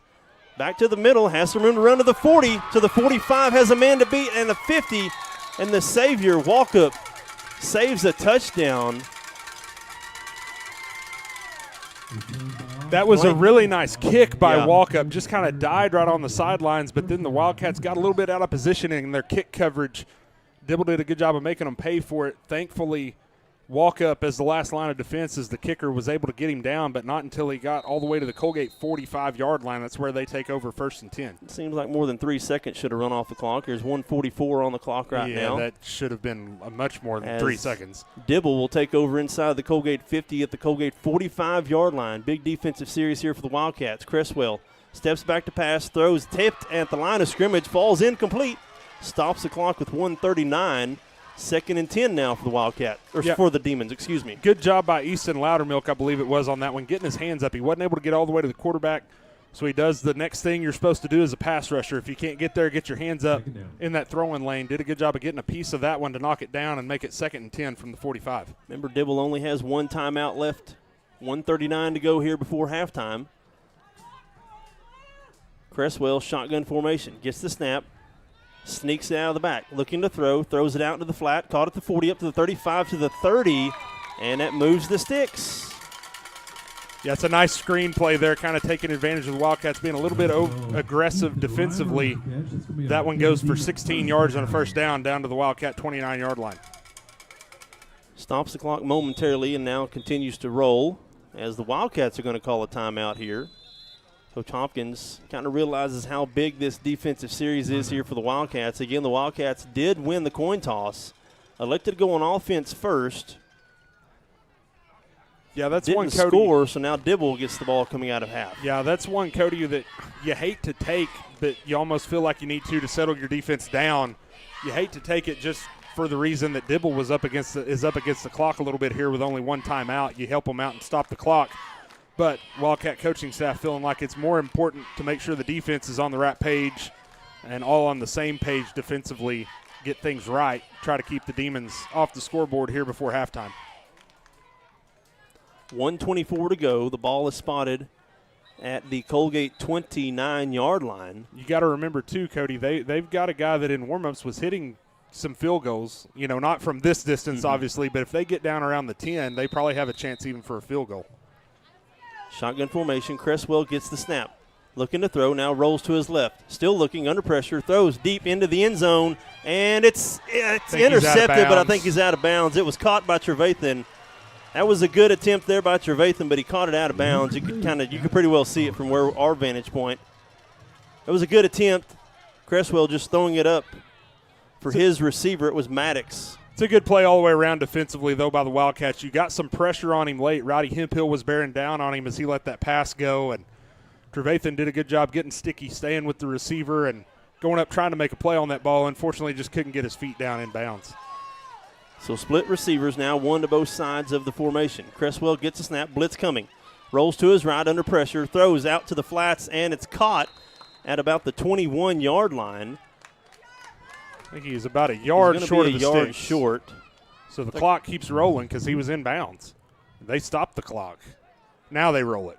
109. It's just marked just shy of the 20. It's 3rd and about a half a yard coming up here for the Demons. Game clock now at a minute. Cresswell gets snap. Another low snap. Picks it up. and has enough for the first down up to the 15. That's going to stop the clock momentarily while they reset the chains. Yeah, unfortunately gave up a little bit too much room on that quarterback keeper once again. Got 7 there to make it 1st and 10 from the 14 as the clock rolls under 50 seconds. Ball's marked now at the Coalgate 14-yard line as the clock now rolls inside 45. Shotgun formation. Cresswell gets a snap. Sneaks out of the backfield, looking to throw into the flat. It's caught and then immediately tackled at about the 10. That's Che Barnett. Nice play by Barnett defensively. That'll force Dibble to use that last time out. Only got about 5 yards there. Good, sure tackle by Barnett out in the flat after that 5-yard gain. Makes Dibble spin that last time out with 30 seconds left. Picks up about 6 yards. It's going to be about the 10-yard line. I think the first down is just shy of the 5. It'll be 2nd and about 4 here for the Demons when we come back. 30 seconds to go. It's 12-8. And that's huge that they have no timeouts left, because with only 30 seconds, you've put them in a position where you've almost – it's kind of a gamble to run the ball at this point. 30 seconds, no timeouts. Kind of making Dibble one-dimensional here. At this point. You got to go to the end zone or anything. You figure anything across the middle is going to be pretty tough. If you do get the first down, it does stop the clock. Yeah, that's what I started to say. You can go across the middle still if you're Dibble, but you got to get the first down to stop the clock momentarily for you so you can run up and spike it after that. Probably Coach Norman give Cresswell a couple of plays here in the huddle. It's a big chance here for the Wildcats defensively to at least try to hold them to a field goal attempt here right before halftime and keep it at a one-possession game. 30 seconds on the clock. Shotgun formation, Cresswell in the backfield, being flanked by Perez to his right. Gets the snap, looking to throw. Steps up, throws near side into the end zone. Falls in complete through the hands of Maddox. Now 3rd and 4 coming up. Yeah, it's a good job again defensively for the Wildcats. You had men in coverage. They were right there with the receivers. Was going to have to be a perfect pass to get that one in there. Good job of making it 3rd and 5 here from the 9-yard line. Got to defend this play here. Got to keep them short of the first down, and if you do that, you probably survive with them maybe attempting a short field goal. 27 seconds on the clock. Again, the ball spotted inside the 10 at about the 9-yard line. Looks like they got to get almost to the 5 for the first down. Cresswell shotgun. Gets the snap. Rolls to his right. Throws far side. Caught in the flats. It's going to be short. We have a flag. We'll see what the flag is. The flag was thrown after the play had started. I think you might have offensive interference, might have the pick play again, as they're talking to Coach Cater about whether you want the penalty or not. False start against the Demons. Declined it. Was probably illegal formation instead of false start there. So that'll make it 4th and about 2. And the clock rolls because he's tackled in bounds. Yep, and they don't realize it. I don't think they realize that, and you can't spike it. The clock is rolling. It's 16 seconds. Dibble has to run a play here. Can't spike it because it's 4th down. Play clock at 15, game clock at 10. Here's the play, 4th down. Cresswell rolls to his left, throws into the end zone, and incomplete in the back of the end zone. The Wildcat defense hold. Big defensive stand there by the Wildcats, as I don't think Dibble realized the clock was rolling. I don't think they did. Because it was an offensive penalty and not on the defense. Right, offensive penalty, when you decline it, the result of the play determines the clock, and the result of the play was a completed pass inbounds, so the clock rolled. That was huge. How huge is it now that Dibble had to spend a timeout coming out for an offensive series because of not having the personnel right? Yep. If not for that, they could have called a timeout there and got a much better chance on that 4th down play, or perhaps even ran the field goal unit out for a short field goal. Absolutely. Huge play for the Wildcat defense. Now you probably just take a knee on this with this field position and get to halftime. Yeah, it looks like the Wildcats are going to go into victory formation here, take this thing to halftime as the ball is spotted at the 8-yard line. Brown gets the snap, and he's going to take a kneel, and that'll do it. Big defensive stand there. We've seen the Wildcat offense score there with 1:45 in the second quarter, and the defense comes up and bows their neck after a big kickoff return there. Yeah, defense does a good job of making up for a little bit of a special teams blunder, giving up a nice kick return. Huge series defensively, huge end of the half for the Wildcats. We will now go to halftime. This is the Logan & Sons halftime show. We'll take a break. This has been Wildcat Football on 107.5 KZIG, The Rock. Brown's Funeral Service in Atoka, Coalgate, Durant, and Medill are proud to be a part of the communities they serve. Since 1994, Brown's Funeral Service has proudly supported nonprofits, police and fire departments, local military members, and area schools. The staff at Brown's Funeral Service takes great pride in these endeavors because they realize it's more than being in business. It's about being a thread in the fabric of our community. Brown's Funeral Service, where service begins but never ends. This is Eric Studeville, inviting you to buy the Studeville way. Whether you're looking for open roads or you like them built tough, there is only one way to buy your vehicle. And that's the Studeville way. Studeville Chevrolet, 851 Westside Drive in Durant, and StudevilleChevrolet.com. And Studeville Ford, 1601 South Mississippi in Atoka, and StudevilleFord.net. The Studeville family of dealerships, proudly serving you and your communities. In a world full of possibilities and firsts, you need neighbors in your corner, experts who have your back, and a cheering section to keep you going. That's why we're here. For 100 years and counting, we've been the first bank of dreaming big, and the first bank of what's next. At First Bank, we believe that anything's possible, and we're here to help you believe it too. First Bank, here for possibilities. Logan & Sons in Atoka has the outdoor equipment from top brands to make your outdoor work or play a cinch. Still, Exmark, Hustler, Spartan, Intimidator UTVs, and Envy neighborhood vehicles are in stock and ready for you. Stop by today at 853 South Mississippi or call 580-889-3329. Logan & Sons, proudly supporting all our local athletes. And we're back here on the Logan & Sons halftime show. Whether taking on large commercial landscapes or your own backyard, trust Logan & Sons with a full line of Steel, Hustler, Exmart, and Spartan outdoor power equipment. You can follow Logan & Son on Facebook for more information. As the pride of Coalgate, the Wildcat Marching Band takes the field. We'll step aside and let you guys at home watch. I believe this is their Halloween performance. This is the pride of Coalgate, the Wildcat Marching Band.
That was the Pride of Coalgate, the Wildcat Marching Band with their Halloween performance. Got about 12 minutes on the clock here on the Logan & Sons halftime show. We'll take another break. When we return, we'll have some stats here from the first half as well as some scores from across the district. We'll take another break. This is being Wildcat Football on 107.5 KZIG, The Rock. A community bank is far more than just a bank that offers the services such as online and mobile banking, mobile deposit, and loans that fit your needs. A community bank invests in the community it serves. Your phone call will be answered by local people you already know and will make you feel welcome by greeting you as you enter the lobby. At Shamrock Bank, we effectively combine convenient banking technology with people you know and trust. It really is the people that make the difference. At Shamrock Bank, you are more than a customer, and we are more than a bank. Shamrock Bank, member FDIC. When it rains, it pours, so it's important for you to get the coverage that meets your needs. Farmers Insurance agent Lucinda Holland can help you understand your options so you can prepare for what the forecast brings. We know a thing or two because we've seen a thing or two. Learn more by calling agent Lucinda Holland at 580-889-3744 to find out how she can help you protect the things that matter most to you. That's Lucinda Holland. We are farmers. Bum, bum, bum, bum, bum, bum. Underwritten by Farmers Truck Fire Insurance Exchanges and Affiliates. Products not available in every state. Cole County General Hospital is proud to stand behind our Coalgate Wildcats, committed to being a leader in health services and dedicated to improving each and every life we touch. Cole County General Hospital is a community-minded organization supporting our local businesses with resources and our community with care. We're located at 6 North Covington Street in beautiful Coalgate, Oklahoma. Stop in today or go to our website at ccghospital.com and see how we can help you. Cole County General Hospital. Go Wildcats. And we're back here at halftime. Just over 10 minutes to go here in the Logan & Sons halftime show. Roaming the neighborhood or on the back 40. Do it in an Intimidator, UTV, or Envy crossover. Test drive one today at Logan & Sons in Atoka. Blaine, you've got some first half stats. Yeah, first up for the Wildcats team-wise, that first half, 6 first downs, 12 rushes for 98 yards on the ground, 6 out of 12 throwing the ball for 65 yards, no touchdowns, 2 interceptions, had 2 penalties. Were 2 out of 6 on third down, 1 of 1 on fourth down, and it was a huge fourth down to jumpstart a drive deep in your own end, capitalize on some momentum, from getting a stop defensively, a turnover on downs, and you went and scored a touchdown on that drive. So really huge fourth down conversion. Some individual stats. Zeke Marlowe, 2 catches for 23 yards. Bryson Stowe, 2 carries for 4 yards. Tristan Trevathan, 1 catch for 2 yards. Colby Brown, 2 carries for -5 yards, 6 out of 12 throwing the ball, 65 yards, no touchdowns, 2 interceptions. Tate Diaz, 3 catches for 40 yards. Shea Barnett really had the big first half offensively for the Wildcats, 5 carries for 85 yards, including the 50-yard touchdown run. Rowdy Hemphill, not big numbers, but had a couple of big conversion carries on some short yardage situations, 3 carries for 14 yards. So that's some individual stats. For Dibble, team-wise, 12 first downs, 18 carries for 87 yards. They're 11 out of 18 throwing the football for 126 yards, 1 touchdown, no interception. Biggest thing that jumps out to me for Dibble, 2 things. One, like we said, coming on the air, they're a team that's really kind of tries to be 50-50, running the ball, throwing the ball. They're exactly that as far as attempts in the first half. 18 rushes, 18 throws. They're 2 out of 7 on third down, 1 out of 3 on fourth down. That was the first half stats here from Dibble. We'll take another break and be back here on the Logan & Sons halftime show. When we return, we'll have some scores from across the district. This is Wildcat football, on 107.5 KZIG, The Rock. My name is Dr. Matt Holcomb. I'm the owner of Custom Dental in Atoka. We pride ourselves to always being up to date with the newest in technology in dentistry. Have you ever wondered what it would take to have that smile you've always dreamed of? Come visit us at Custom Dental in Atoka. We'd love to go over that with you. If it's implants, if it's braces, if it's cosmetic dentistry, we'll do whatever it takes to get that smile that you've always hoped for and dreamed of. We love serving people, love serving our community, love serving God. Come see us and see how we can take care of all your dental needs. Brown's Funeral Service in Atoka, Coalgate, Durant, and Medill are proud to be a part of the communities they serve. Since 1994, Brown's Funeral Service has proudly supported nonprofits, police and fire departments, local military members, and area schools. The staff at Brown's Funeral Service takes great pride in these endeavors because they realize it's more than being in business. It's about being a thread in the fabric of our community. Brown's Funeral Service, where service begins but never ends. The holidays, and holiday trips, and holiday toys, and holiday bonding. And it all comes together in a Chevrolet. Find your red tag. Get 1.9% financing on all 2024 Silverado 1500 pickups. Plus, get $37.50 total cash allowance on this Silverado RST. See your Texoma Chevy dealers. And we're back on the Logan & Sons halftime show. Again, whether taking on large commercial landscapes or your own backyard, trust Logan & Son with a full line of Steel, Hustler, Exmart, and Spartan outdoor power equipment. You can follow Logan & Sons on Facebook for more information as we got some scores from across the district as we start with Beggs and Tishomingo. Beggs taking care of the Indians 48-0 at halftime. The Community Christian Royals leading the Comanche Indians 11-0 at halftime. And the game of the week happens to be in, I believe it's in Holdenville tonight. Yes. Holdenville leading the Davis Wolves 22-0, Blaine. Wolverines kind of making a statement here tonight for the number one spot in the district. Yeah, for sure. You knew coming in that was going to be for the district championship, and Holdenville trying to really make the statement that not only is this our year, but it might be our year for a little while, for 2 or 3 years here. We own this district, and Holdenville kind of making that statement early with a 22-0 lead at halftime. Holdenville, number 3 ranked team in the state. Davis, number 6. Beggs, number 7. And Community Christian, number 9. So the fact that we have 4 teams, our top 4 teams in our district, all in the top 10 in Class 2A2, I think speaks a lot for how tough and how deep this district is. Yeah, I think this district kind of showing out. I mean, you've got 4 of the top 10 teams, but there's tiers within that. You know, Holdenville kind of showing tonight that they're on a tier by themselves within this district. Davis also probably a little bit on a tier by themselves in second. Beggs slots into that 3rd spot by virtue of their win over Community Christian. Community Christian kind of in that 4th spot. How would you like to be in that spot? You finish, you're number 9 in the state, but you finish 4th in your district. Yeah. That's pretty tough. Yeah. And then, really here tonight, you got a really good one here between Dibble and Coalgate that's kind of the battle for the 5th spot in this district.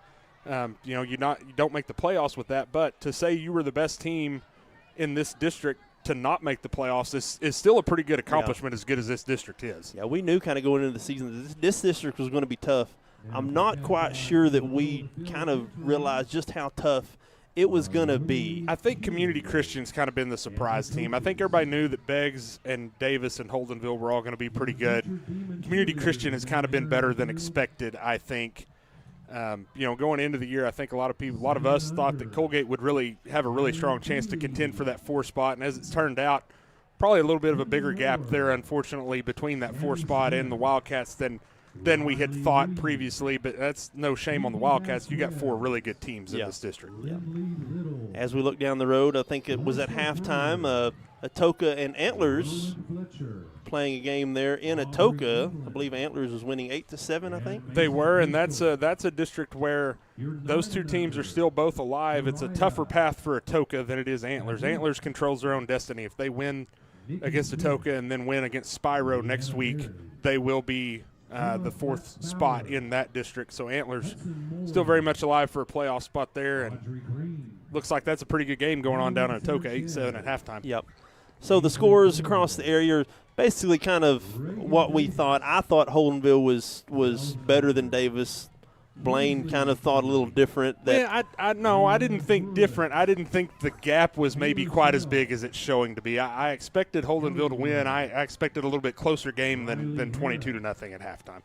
So 3 minutes on the clock here as Coalgate has come out of the locker room for their halftime warm-up. We'll take another break. When we return, we will have the start of the second half right here on 107.5 KZIG, The Rock. Brown's Funeral Service in Atoka, Coalgate, Durant, and Medill are proud to be a part of the communities they serve. Since 1994, Brown's Funeral Service has proudly supported nonprofits, police and fire departments, local military members, and area schools. The staff at Brown's Funeral Service takes great pride in these endeavors because they realize it's more than being in business. It's about being a thread in the fabric of our community. Brown's Funeral Service, where service begins but never ends. This is Eric Studeville, inviting you to buy the Studeville way. Whether you're looking for open roads Or you like them built tough, there is only one way to buy your vehicle. and that's the Studeville way. Studeville Chevrolet, 851 Westside Drive in Durant, and StudevilleChevrolet.com. And Studeville Ford, 1601 South Mississippi in Atoka, and StudevilleFord.net. The Studeville family of dealerships, Proudly serving you and your communities. In a world full of possibilities and firsts, you need neighbors in your corner, experts who have your back, and a cheering section to keep you going. That's why we're here. For 100 years and counting, we've been the first bank of dreaming big and the first bank of what's next. At First Bank, we believe that anything's possible, and we're here to help you believe it too. First Bank, here for possibilities. Logan & Sons in Atoka has the outdoor equipment from top brands to make your outdoor work or play a cinch. Still, Exmark, Hustler, Spartan, Intimidator UTVs, and Envy neighborhood vehicles are in stock and ready for you. Stop by today at 853 South Mississippi or call 580-889-3329. Logan & Sons, proudly supporting all our local athletes. And we want to thank, push that button there. We want to thank Logan & Son, as always, for being our halftime sponsor. Again, Logan & Son, whether roaming the neighborhood or on the back 40 in an Intimidator UTV or Envy crossover, test drive one today at Logan & Sons in Atoka. We want to thank all of our wonderful sponsors for doing all they do for us to be able to bring the broadcast to you back at home. The visiting stands are full, Blaine, as we've seen a lot of fans and parents and grandparents and neighbors make the about an hour and a half drive up here, about an hour and 40 minutes, I guess, out here west of Purcell, as the Wildcats are on the field warming up, and they've put a couple of minutes back on the clock. We've got about 2 minutes left here before halftime.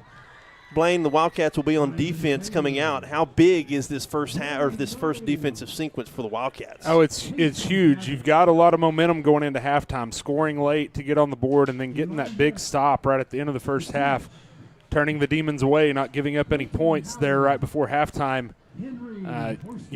They're going to be coming out on their first offensive possession, trying to really reassert their position in this game, really take a hold on it and go down and score a touchdown. So if you can keep them off the board early here and get the ball back to your offense, still just trailing 12-8, that'll be a huge momentum boost for this Wildcat team. And something to note too, the defense, after surrendering two straight touchdowns on interceptions given up by the Wildcats, the defense actually stopped the ball twice.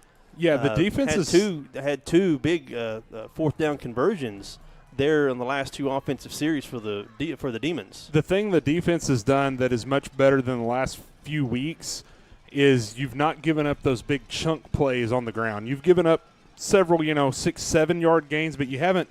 I don't know that they've got maybe one run over 10 yards, and I know they have none over 20 yards. Yeah. The last few weeks you've been getting gashed, giving up multiple chunk plays on the ground, and anytime you're able to slow down that rushing attack just enough, that really helps you out as a defense. They've hit you for a few chunk plays in the passing game, but most of those came on those two possessions that they went down the field and scored.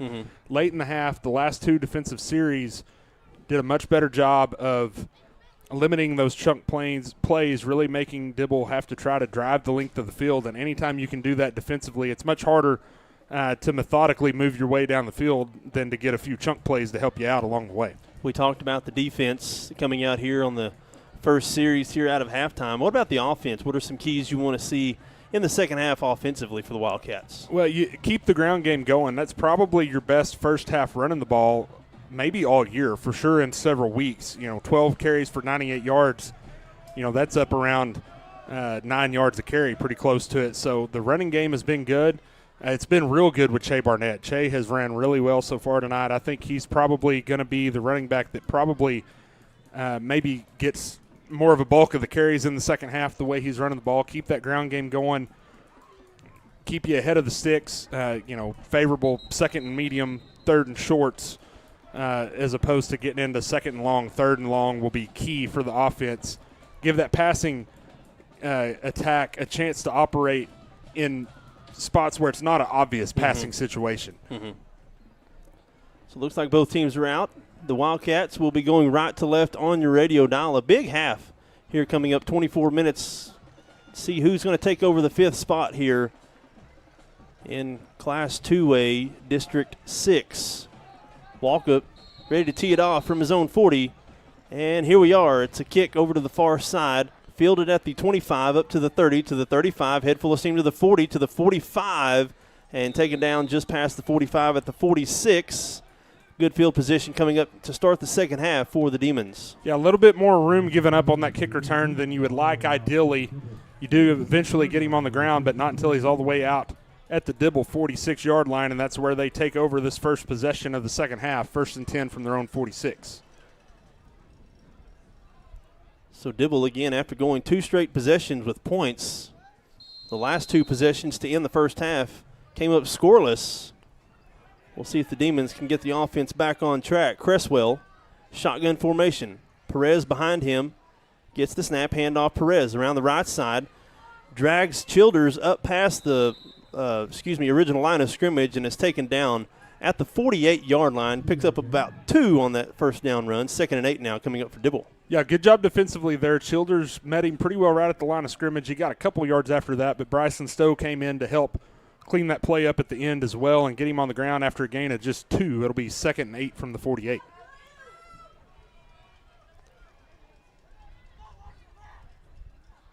Cresswell gets the snap, looking to throw.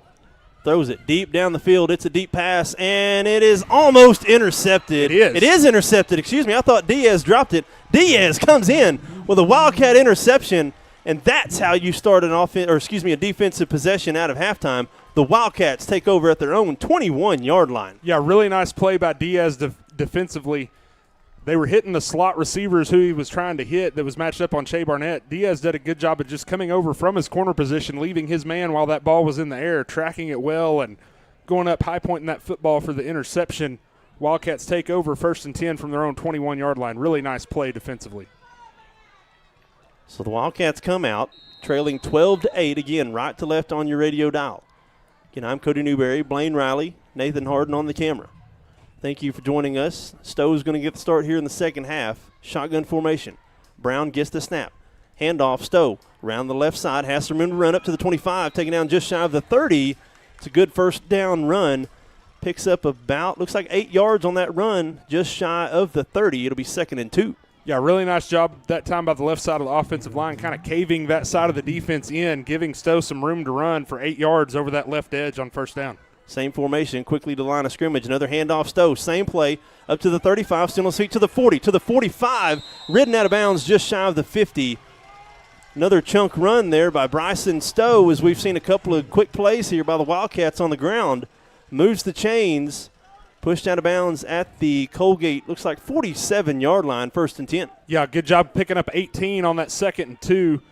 Looked like it was the same play, Cody. Good job again by that left side of the offensive line. And then Trip Jones from his receiver position got another block for Stowe a little bit farther downfield that enabled him to get even more yardage. Big first down run. Same formation, split receivers to both sides. Now Marlowe in the motion from left to right. Gets the snap, and it's going to be a quick handoff, kind of a misdirection style of play, and it's going to go backwards. In fact, the Wildcats are going to lose about a yard on that run. Loses a yard, 2nd and 11. Yeah, tried to catch him with some misdirection there, kind of the halfback draw coming back after you showed rolling the pocket the other direction for the quarterback, but Dibble read that one well and was able to get Stowe on the ground for a loss of a yard. It'll be 2nd and 11 from the 46. Play clock at 15. Split receivers. Brown gets the snap, looking to throw, rolls to his right, under pressure, throws down the field, has a man open at the 40 to the 35. It's Diaz trying to get past the tackler. Going to be taken down shy of the 30, but a big chunk play there. Brown to Diaz. Moves the sticks. Looks like they're going to mark him at the Dibble 32-yard line. Yeah, really nice job by Brown hanging in there. There was a free rusher that got through the line as he was rolling out to his right. Hung in there just long enough to let Diaz break open down the field. That's about a 22-yard gain there to make it 1st and 10 from the Dibble 32. Same formation. The Wildcats are moving here. Gets the snap. Handoff, Stowe up the middle. Trying to push the pile, crossing the 30 up to the 29. Got a flag late. And a late flag comes in. Lots Several of flags. More. My goodness. 3 flags coming in. This is well after the play. Probably going to be some sort of extracurriculars late. That play had gained about 3 yards. Looks like they've got it marked at the 29, but we'll see what the penalty is after their discussion. Usually when it's after the play like that, it's usually unsportsmanlike conduct somewhere. It looked like one flag almost came in right at the conclusion of the play, and then there was 2 more just a little bit after it. May have multiple penalties. We'll see. Looks like they are asking Coach Cater what he wants here, so it may be penalties on Dibble. The officials are talking to the Dibble defense, so here's the play. Or excuse me, not the play.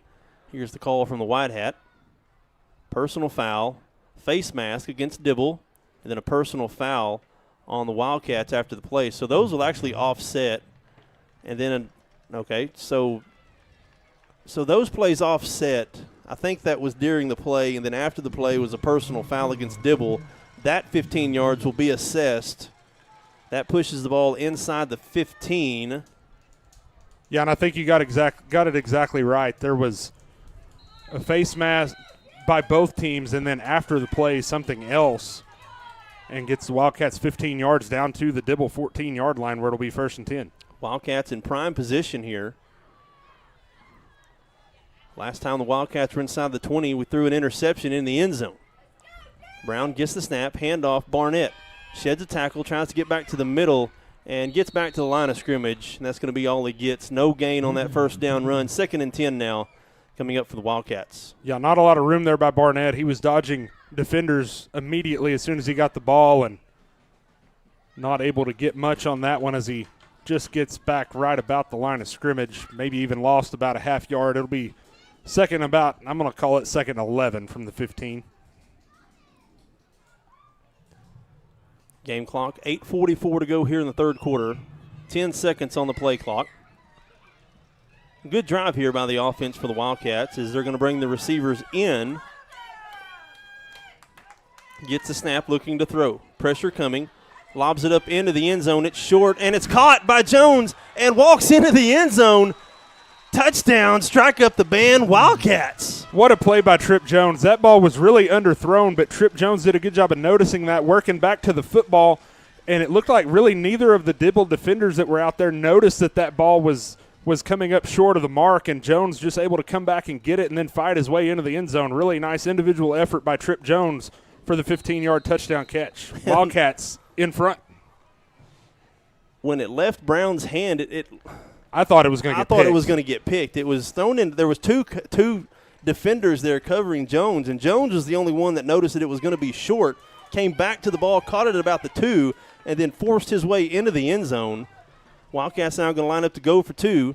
Brown gets the snap, looking to throw, rolling to his right, still looking, under pressure, still looking, runs back to the left, lobs it up, and it's intercepted in the end zone, but that'll be a dead play. But the Wildcats have a 14-12 lead, 8.5 to go here in the 3rd quarter.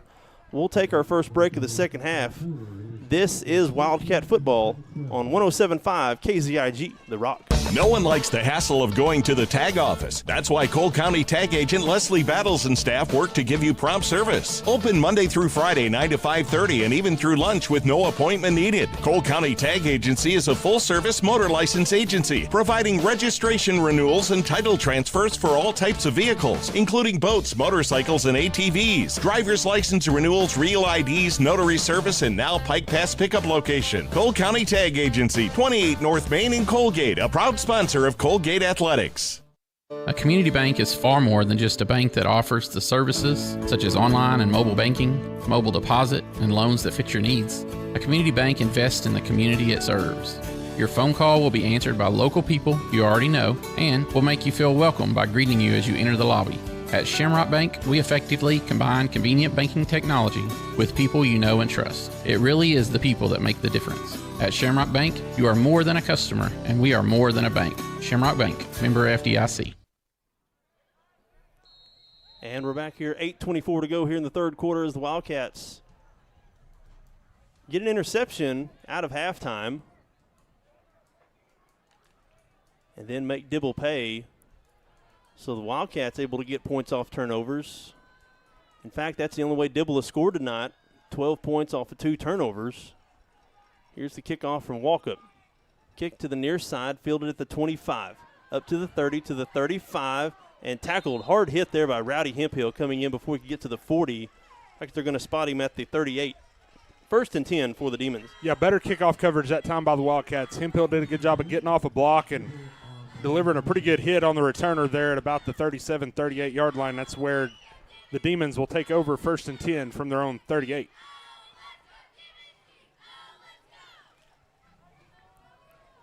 Just feels like all the momentum is on your sideline right now if you're Coalgate. Another big defensive series to try to keep that momentum on your side. Dibble going to take over here at their own 38-yard line. Cresswell, shotgun formation. Perez lined up behind him. Low snap, picks it up off the ground, handoff Perez. Near side of the 40 to the 45, has a man to beat and tripped up at the 50-yard line. Big run there on that first down play. Tripped up at the 45 and taken down at the 43. I think they're going to give him the first and 10 for Dibble. Yeah, they blocked that one up pretty well. Thankfully, Tate Diaz was able to get just enough of a piece of the runner to trip him up, or that one might have gone to the house. Big play that time by Diaz. First and 10 now for Dibble from the Wildcat 43. We've seen a lot of low snaps here tonight. Cresswell gets it, handoff Perez. Same play around the right side. Still room to run to the 30 and sheds a tackle to the 25 to the 20 and taken down inside the 20 by Kyler Woods. Has to come in from the linebacker position to clean that up. 2 big chunk play runs, both to the right side of the line of scrimmage, taken down at the 18-yard line. First and 10 now for the Dibble Demons. Yeah, looks like Dibble might be finding a little something over that right side of their offensive line. Two big chunk plays on the ground, something that they hadn't had all night until those 2 plays. Got them set up first and 10 at the Coalgate 18-yard line. Perez has to come to the sideline for a breather. It's going to bring up number 32, Mikulski.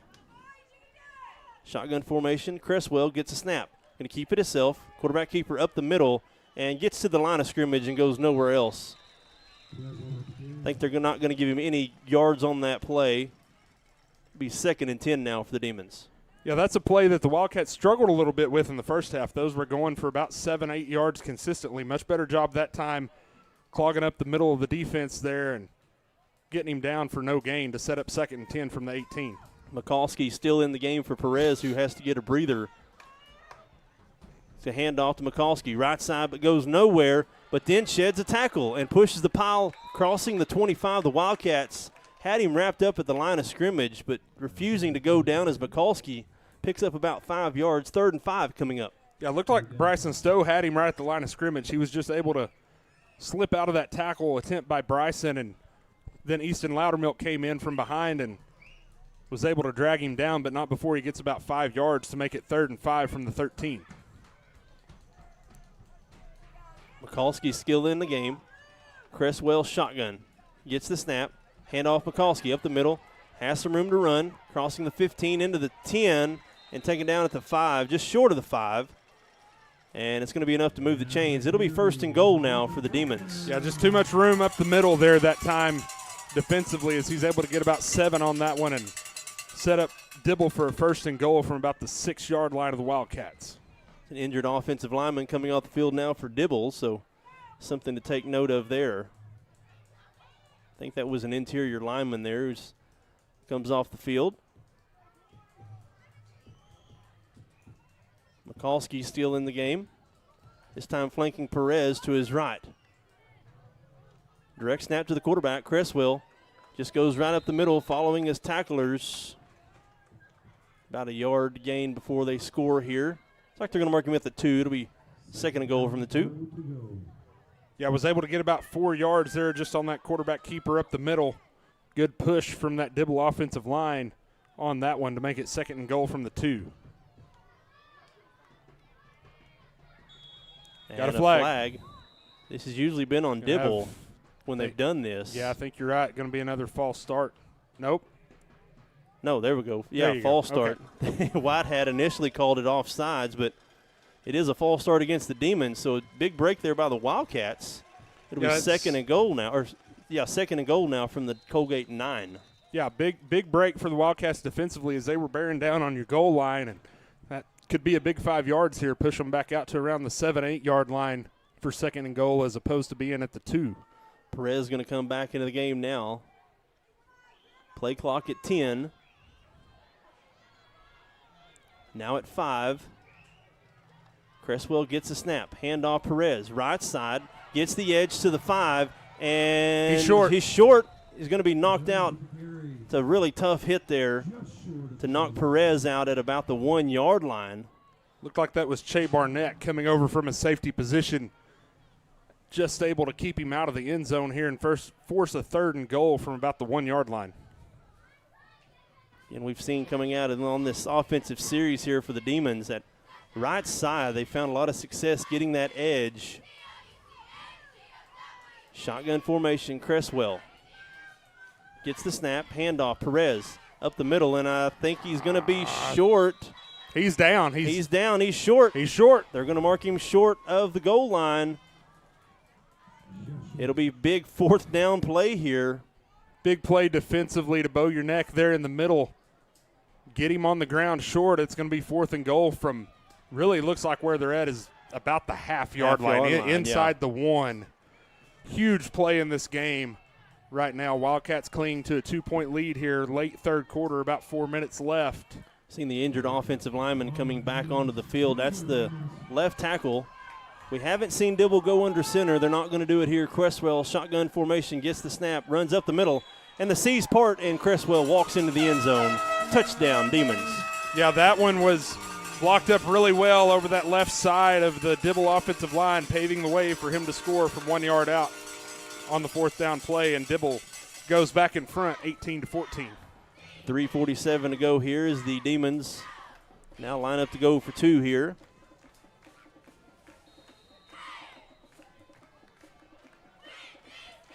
Again, we've seen it's been the rushing attack that's taken advantage of the Wildcats here out of halftime. Demons going to go up, try to go for 2 here. Cresswell in the shotgun formation. Perez to his left. Gets the snap. Quarterback design run up the middle and jumps across the line into the goal. That's a 2-point conversion, and Dibble takes a 20-14 lead. We'll take a break and be back here on 107.5 KZIG, The Rock.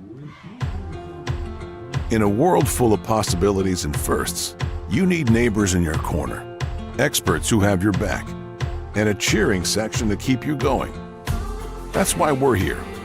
For 100 years and counting, we've been the first bank of dreaming big and the first bank of what's next. At First Bank, we believe that anything's possible, and we're here to help you believe it too.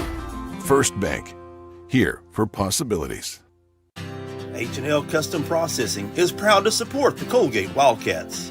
A family-owned business by Gary and Charity Hensley, H&L offers custom processing of wild game as well as local livestock. H&L is USDA certified and makes it a goal to provide excellent service, cleanliness, and up-to-date processing services in their state-of-the-art facility. With immediate openings for beef and pork processing, H&L is here to help get your team ready for tailgating or backyard cookouts this season. Stop by and check out their facility in Coalgate or call 580-258-0263 for more. And we're back after a long offensive drive there to put 8 points on the board. It's 20-14 now in favor of the Dibble Demons as they go back in front. 3:47 to go here, waiting the kickoff. It's a line drive squib kick fielded at the 15 by Stowe, up to the 20, to the 25, and I think he's going to be shy of the 30. Looks like they're going to give him the 28-yard line. It'll be 1st and 10 now for the Wildcats. Yeah, good job by Stowe to field that kind of low line drive squib kick. Not easy to field that bouncing ball, but he does it cleanly and gets what he can on that return, gets about 13 yards out to the Wildcat 28. That's where they will take over 1st and 10 on this next offensive possession. So we've seen back-to-back offensive possessions for the Wildcats in pay dirt. It was a couple of runs that jump-started the last offensive series. Hemphill into the game here to start this one. All right, defense, come on, D. Ball spotted at their own 28-yard line. Brown, shotgun formation, gets the snap, looking to throw. Has time, pump fake, still on his feet, looking to throw, rolls out of the pocket, trying to find somebody, and throws across the middle, and it's intercepted. Into the middle of the field, tried to force that to Tristan Trevathan. That's the 3rd interception of the night for Colby Brown. Yeah, on that one, he committed the cardinal sin for quarterbacks. When you're rolling out, you can't throw back across your body. Most of the time, nothing good happens, and that's what happened on that one as Dibble stepped in front of that pass and intercepted it, gets it back down to looks like about the Wildcat 32-yard line. That's where they will take over 1st and 10. Coach Cater probably would just as soon for Brown to throw that out of bounds. Nothing was there. Instead forced it to Trevathan. Yeah, either that or use his legs. Looked like he could have maybe picked up 4 or 5 yards if he'd have just tucked it and run as well. Nonetheless, Dibble back on offense here. Cresswell gets the snap, handoff Perez, straight up the middle. Now bounces it, but does not get there. Zeke Marlowe in to wrap him up. Picks up about a yard on that 1st down run. 2nd and 9 coming up for the Demons. Yeah, good job by Marlowe from his linebacker position, reading that one well all the way, getting to the ball carrier, getting him on the ground after a gain of just about a yard down to the Wildcat 31-yard line, where it'll be 2nd and 9.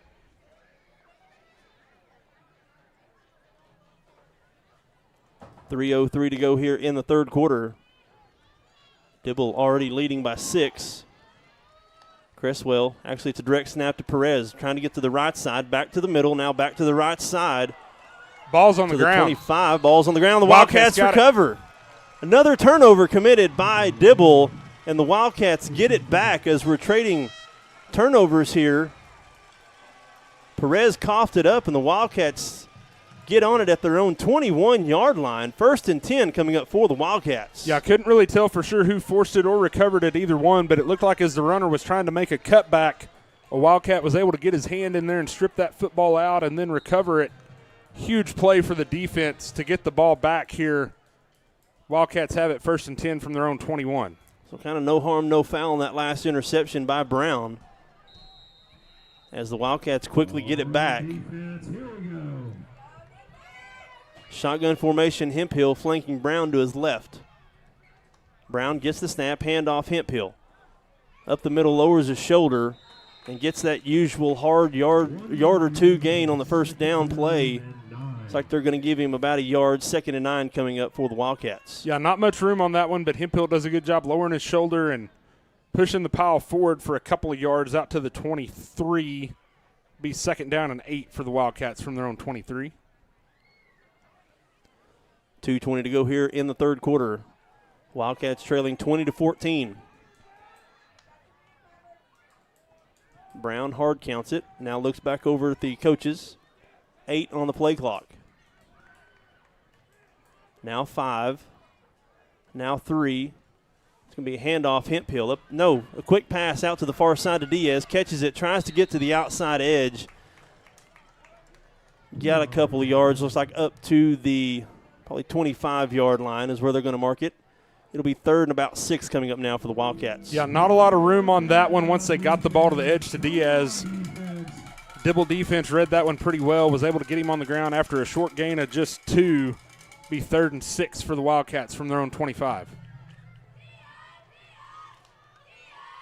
Jones with one-on-one coverage here at the bottom of the screen. Now Marlowe comes out, split formation.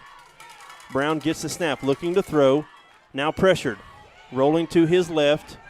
He's going to have to tuck it and run, it looks like, and he's going to be hit shy of the 30.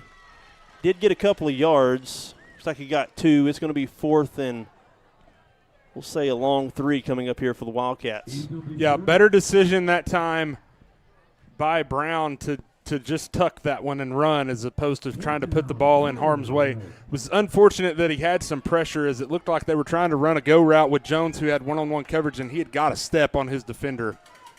For the moment, the Wildcats showing to go for it. It is 4th and 3. 3 receivers to the right side. Now Brown's going to step back and punt this away. It's a line drive punt. Dibble did not have anybody back. Bounces at the 40, takes a Coalgate roll all the way down to the 30-yard line, and that's where Dibble will take over as the Wildcats flip the field, and the Demons will take over now at their own 30. Yeah, nice punt that time by Colby Brown on the pooch kick.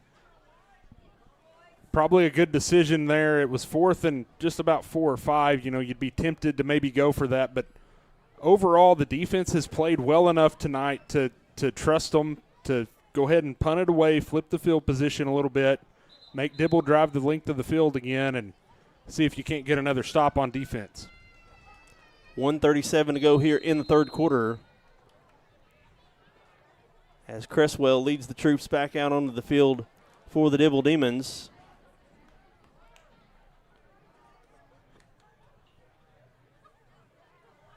Play clock at 10 as Dibble's just now getting to the line of scrimmage.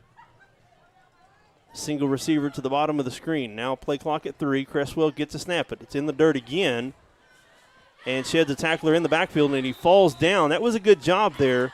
I think it was Che Barnett was in the backfield initially. Yeah, it kind of blew that play up as Perez loses 5 yards on that first down run back to the 25, 2nd and 15. And that was a little bit of a change defensively. Looked like the Wildcats are choosing to get a little bit more aggressive, walk Barnett down to the line of scrimmage and let him fire off at the snap, as he did a good job of getting in the backfield, really blowing that play up. Didn't make the tackle, but made the man have to try to evade him, and then he slipped down at the 25 for a loss of 5. It's 2nd and 15. 60 seconds to go here in the third quarter. 2nd and 15, gets a snap.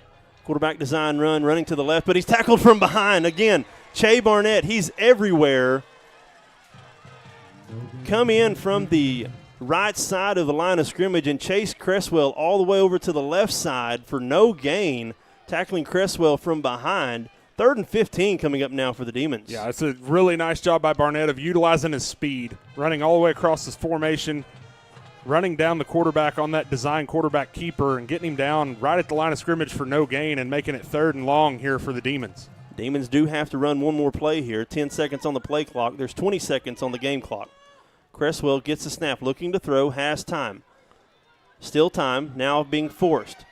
Chased by Wayne Scott, now throws it, and it threw it out of bounds. That's a good job there by Cresswell to just throw that away.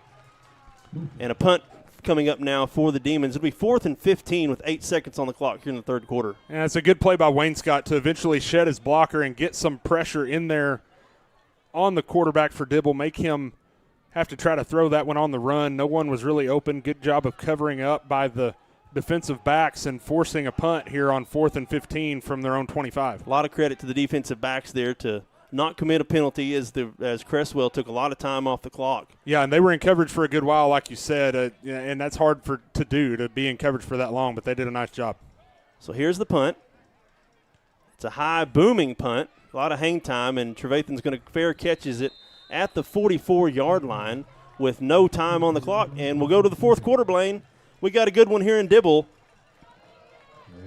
20-14 is the score. This is Wildcat football on 107.5 KZIG, The Rock. This is Eric Studeville inviting you to buy the Studeville way. Whether you're looking for open roads or you like them built tough, there is only one way to buy your vehicle. And that's the Studeville way. Studeville Chevrolet, 851 Westside Drive in Durant, and StudevilleChevrolet.com. And Studeville Ford, 1601 South Mississippi in Atoka, and StudevilleFord.net. The Studeville family of dealerships, proudly serving you and your communities. When it comes to gifts that wow them, start your journey at the Flower Garden at 32 North Main in Coalgate. Whether it's planning that big event or you just remembered your wedding anniversary midway through the workday, the Flower Garden can get the gift you need right and on time. Follow The Flower Garden on Facebook or book online 24/7 at theflowergardencolgate.com. The Flower Garden, proudly serving Coalgate and surrounding areas since 1945. And we're back here in Dibble. We got a good one on our hands here, ladies and gentlemen. It's 20-14 as we start the fourth quarter. The Wildcats forcing a punt. The Wildcats offense back onto the field, starting at their own 44-yard line. We flip sides. The Wildcats now left to right on your radio dial. Split formation. Brown gets the snap. Handoff. Barnett tries to get to the right side edge. He does. Picks up about 6 yards on that first down run. It'll be 2nd down and 4 coming up now for the Wildcats. It's a good job of setting the edge by the offense there on the blocks, and Barnett, with his speed, is able to get about 6 yards on that one out to midfield. That's a good first down play to set you up with 2nd and 4 from midfield. Good positive yards there on first down for the Wildcats. And it seemed like the Wildcats have been a little bit more explosive on the outside plays. Marlowe now in motion left to right. 3 receivers to the right side. Brown gets the snap. Another handoff. Head full of steam up the middle to Barnett. And he gets right at the line to gain. I think they're going to mark him about a half a yard short, Blaine. It'll be 3rd and a half a yard coming up now for the Wildcats. Yeah, good job of getting a little room up the middle there blocking-wise, getting a hole for Barnett. He hits it hard. Only gets about 3, but that sets you up with a really manageable 3rd and 1 here from the Dibble 47-yard line. It's the jumbo package going to come in for the Wildcats, the wishbone formation. It's usually a handoff to Hemphill to the right side. We'll see if it's the same play. Brown going to go under center. Gets the snap. It's a handoff, Hemphill, and he's met at the line of scrimmage. In fact, I think he might have lost a yard, and he does. Dibble read that play. That's exactly the play that's been ran all year long. Now 4th and 2 coming up for the Wildcats, as it looks like the jumbo package is going to go away and the Wildcats going to come out more traditional shotgun formation for this 4th and 2. Yeah, that one's one where it's probably maybe just a little bit too much of a tendency for you out of that formation to always run it over the right side. That is your strength of your offensive line, but Dibble did a good job of reading it. Big 4th down play here for the Wildcats. 4th and 2, shotgun formation. Almost got Dibble to jump. They didn't get into the neutral zone. Play clock's dwindling. Play clock's at 3. Coach Cater's going to have to call a timeout, and he does. Coach Cater calls a timeout. 9:55 to go here. I think the Wildcats were just trying to get Dibble to jump off sides. Blaine, is this a point in the game where you punt it? Do you punt it here? I mean, it's in a field, part of the field where you most of the time do go for it. But you imagine a punt, pin Dibble inside the 20? It would be tempting to go ahead and punt for this. Your defense has played well the last couple of possessions. You forced a fumble, and then you got a quick 3 and out defensively. There's not a bad call to go one way or the other here, but I think if I'm making the call, I might be tempted to lean on my defense and try to get some really good field position out of this.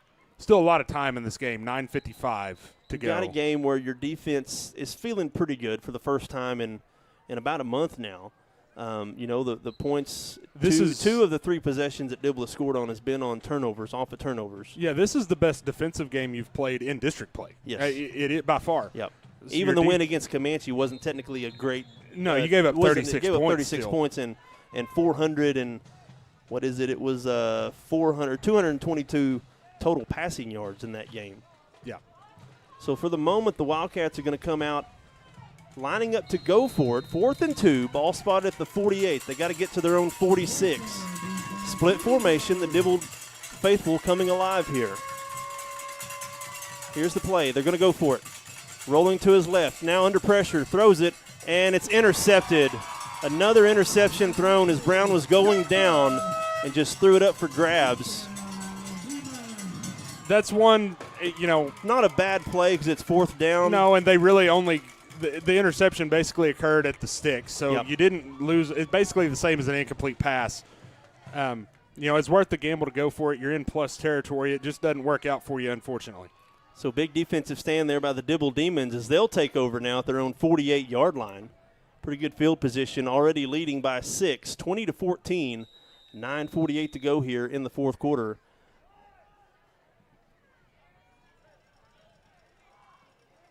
Looks like the officials are sending a Dibble player off. Might be the same kind of issue as the Wildcats had once in the first half, maybe some blood or something. Looks like the receiver has some blood on his arm, so they'll get that wrapped up now.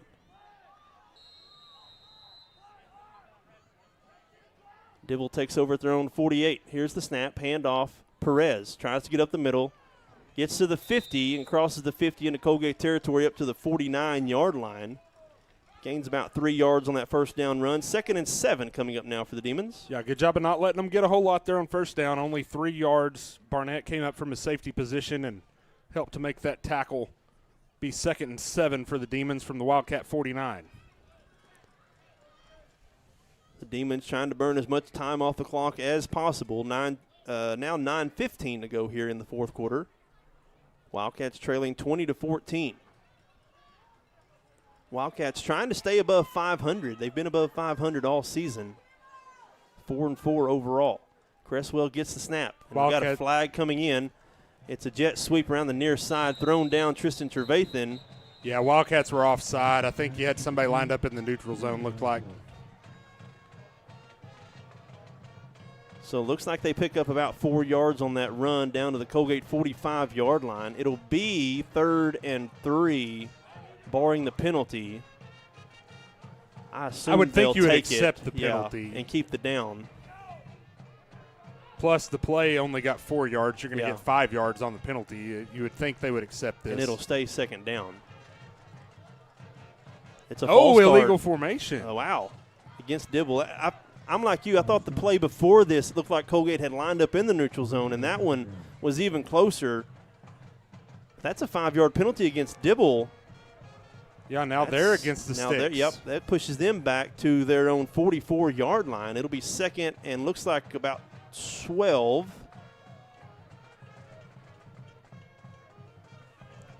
Yeah, it is 2nd and 12. 2nd and 3. It is 2nd and 12 from the Dibble 46-yard line. Big penalty there. Big penalty. The clock does run now inside 8 minutes and 50 seconds. Coalgate trailing 20-14. Cresswell gets a snap. Sneaks it out of the backfield, looking to throw. Throws it out in the flat. It's batted down. It's like Easton Loudermilk got his hands on it. Almost intercepted by Bryson Stowe, but it drops incomplete. Yeah, big play there by Loudermilk to tip it. That's the second one he's tipped in the second half on a play like that. And looked like Stowe just kind of misjudged it a little bit after it went up in the air. He kind of froze right where he was. I think he thought it was going to keep coming all the way to him, and it fell about a yard short, unfortunately. But as it is, be 3rd and 12 coming up for Dibble from their own 46. And that also stops the clock. Another big 3rd down play here for the Wildcats here in the second half. 3 receivers now for the Demons to the left side. Nobody over on the right side. Now Perez going that way. Empty backfield. Cresswell throws it, and it's batted down, and it's good job there by, I think it's Kyler Woods, dropping back in his linebacker position. Yeah, Wildcats really only playing with one arm and all. Bats that ball down. 4th and 12 coming up, and looks like Dibble's coming out to punt. Yeah, Wildcats looked like that time did something they haven't done very much tonight. Those linebackers were falling back into a zone underneath coverage. Really fooled the quarterback from Dibble, and Woods was able to knock that one down. You got to think if he's got 2 healthy arms, he might have picked that one off. Here's the punt. Steps into it. It's a line drive punt. Bounces at the 20, takes the Dibble roll to the 10, to the 5. Is it going to get there? It's not. It's going to be down at, looks like, the 2-yard line, Blaine. That took an 18-yard bounce as it was kicked away from Trevathan.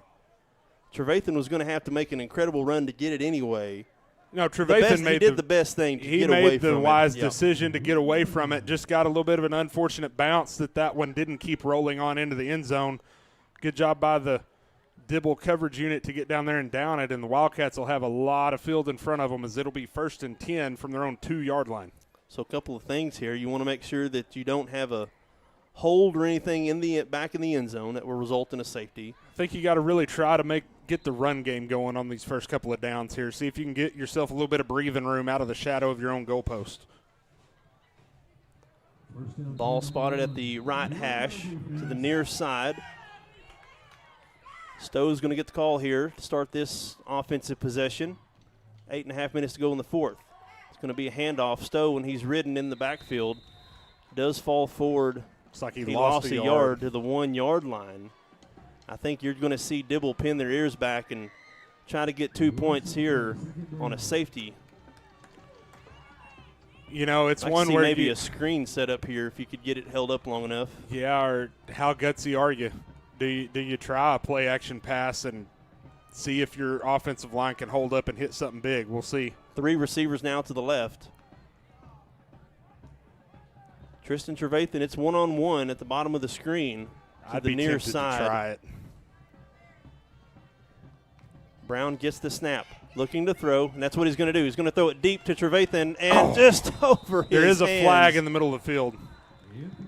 Is a flag in the middle of the field. There is a flag in the defensive backfield. Would think that might be a holding in the secondary, perhaps.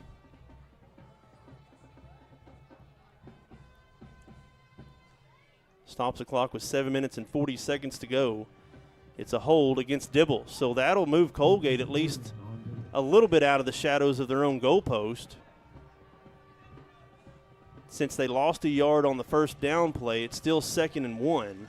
Right, penalty it's a 10-yard penalty, so it takes it out to the 11, where it will be 2nd and 1 for the Wildcats from their own 11. To get a little bit of breathing room, getting away from that goal line there for Dibble. Yeah, it's a huge penalty to give the Wildcats a little room to operate. I think it was holding away from the play. Yeah, it was. It looked like it was on Diaz trying to run a route in the middle of the field.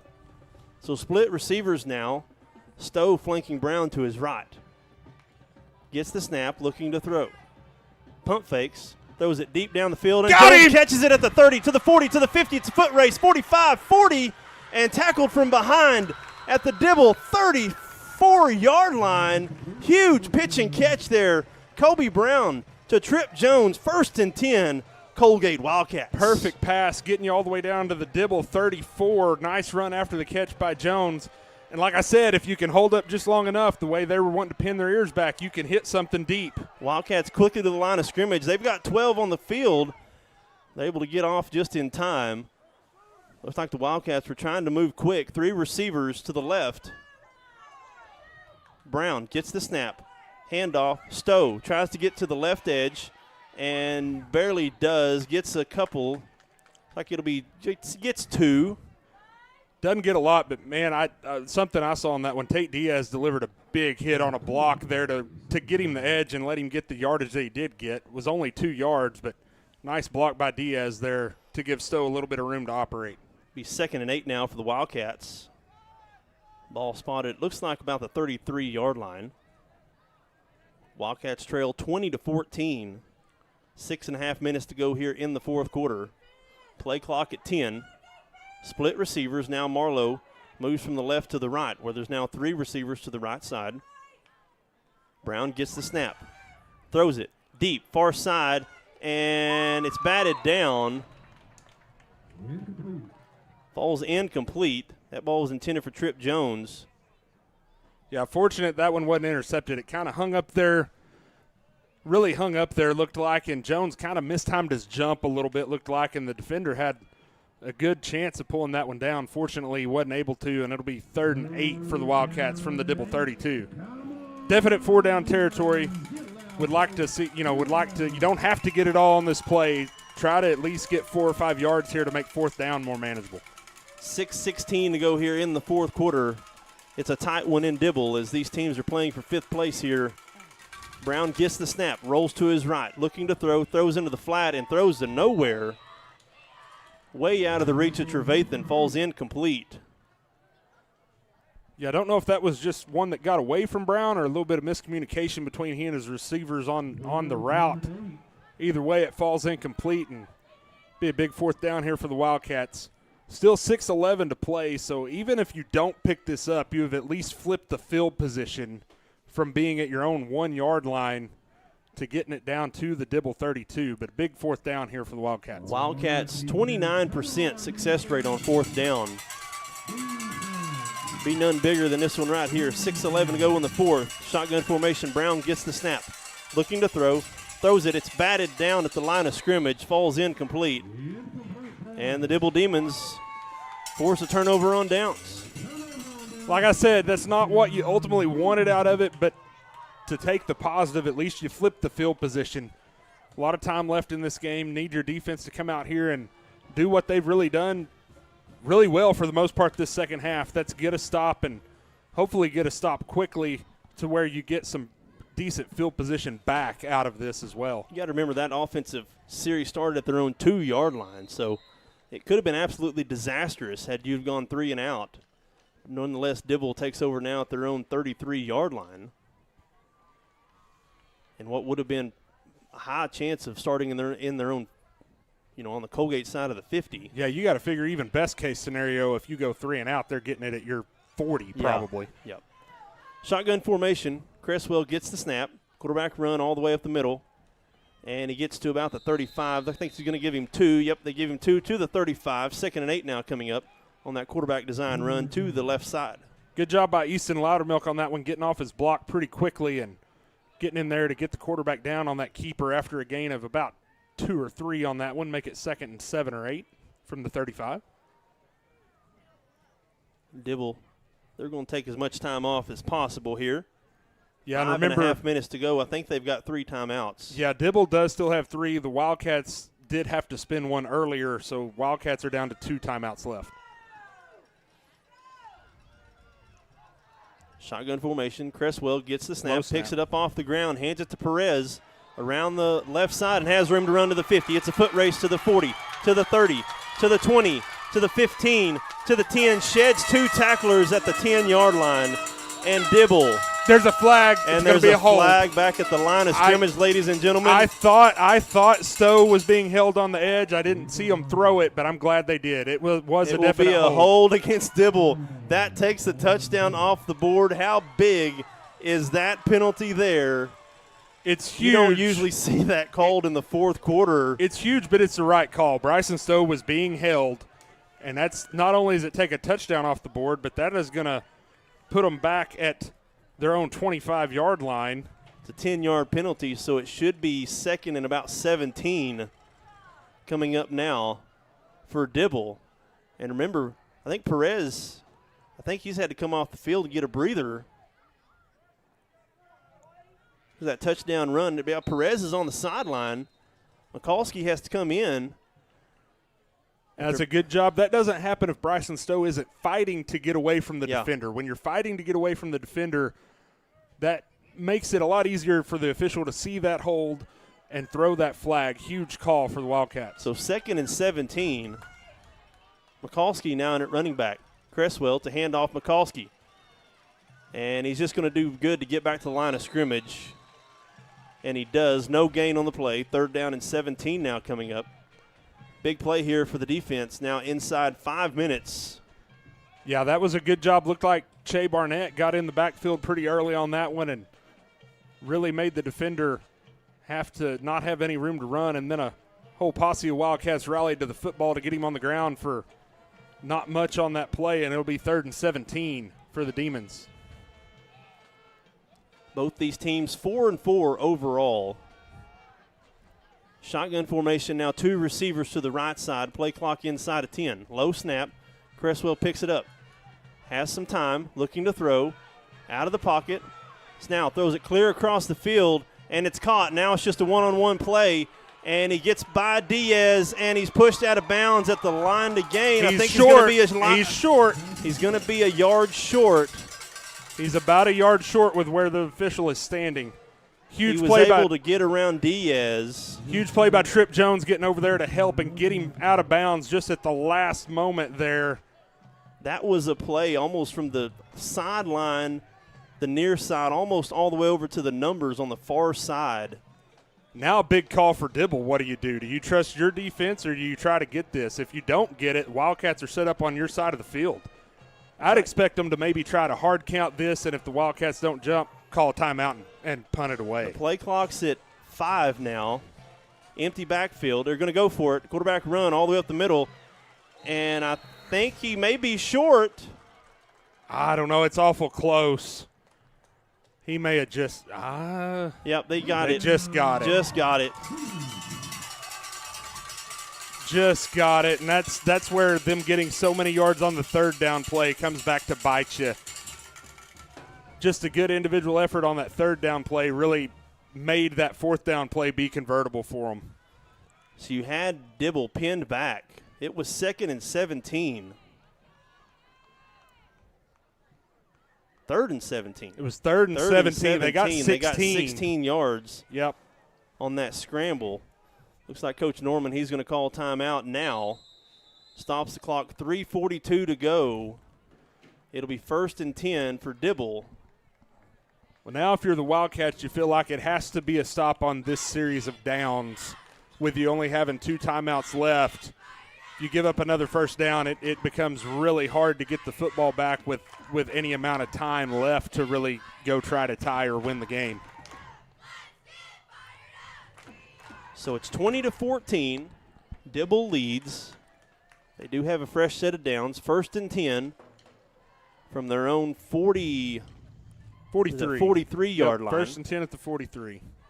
So remember, Dibble had scored, but that touchdown was taken off the board on a holding call against Bryson Stowe. Pin Dibble back. It was 3rd and 17. Dibble able to get 16 yards on that 3rd down conversion and set up a 4th and 1. I think they got a yard and a half on that 4th down play. So the Wildcats with 2 timeouts. Dibble as well with 2 timeouts.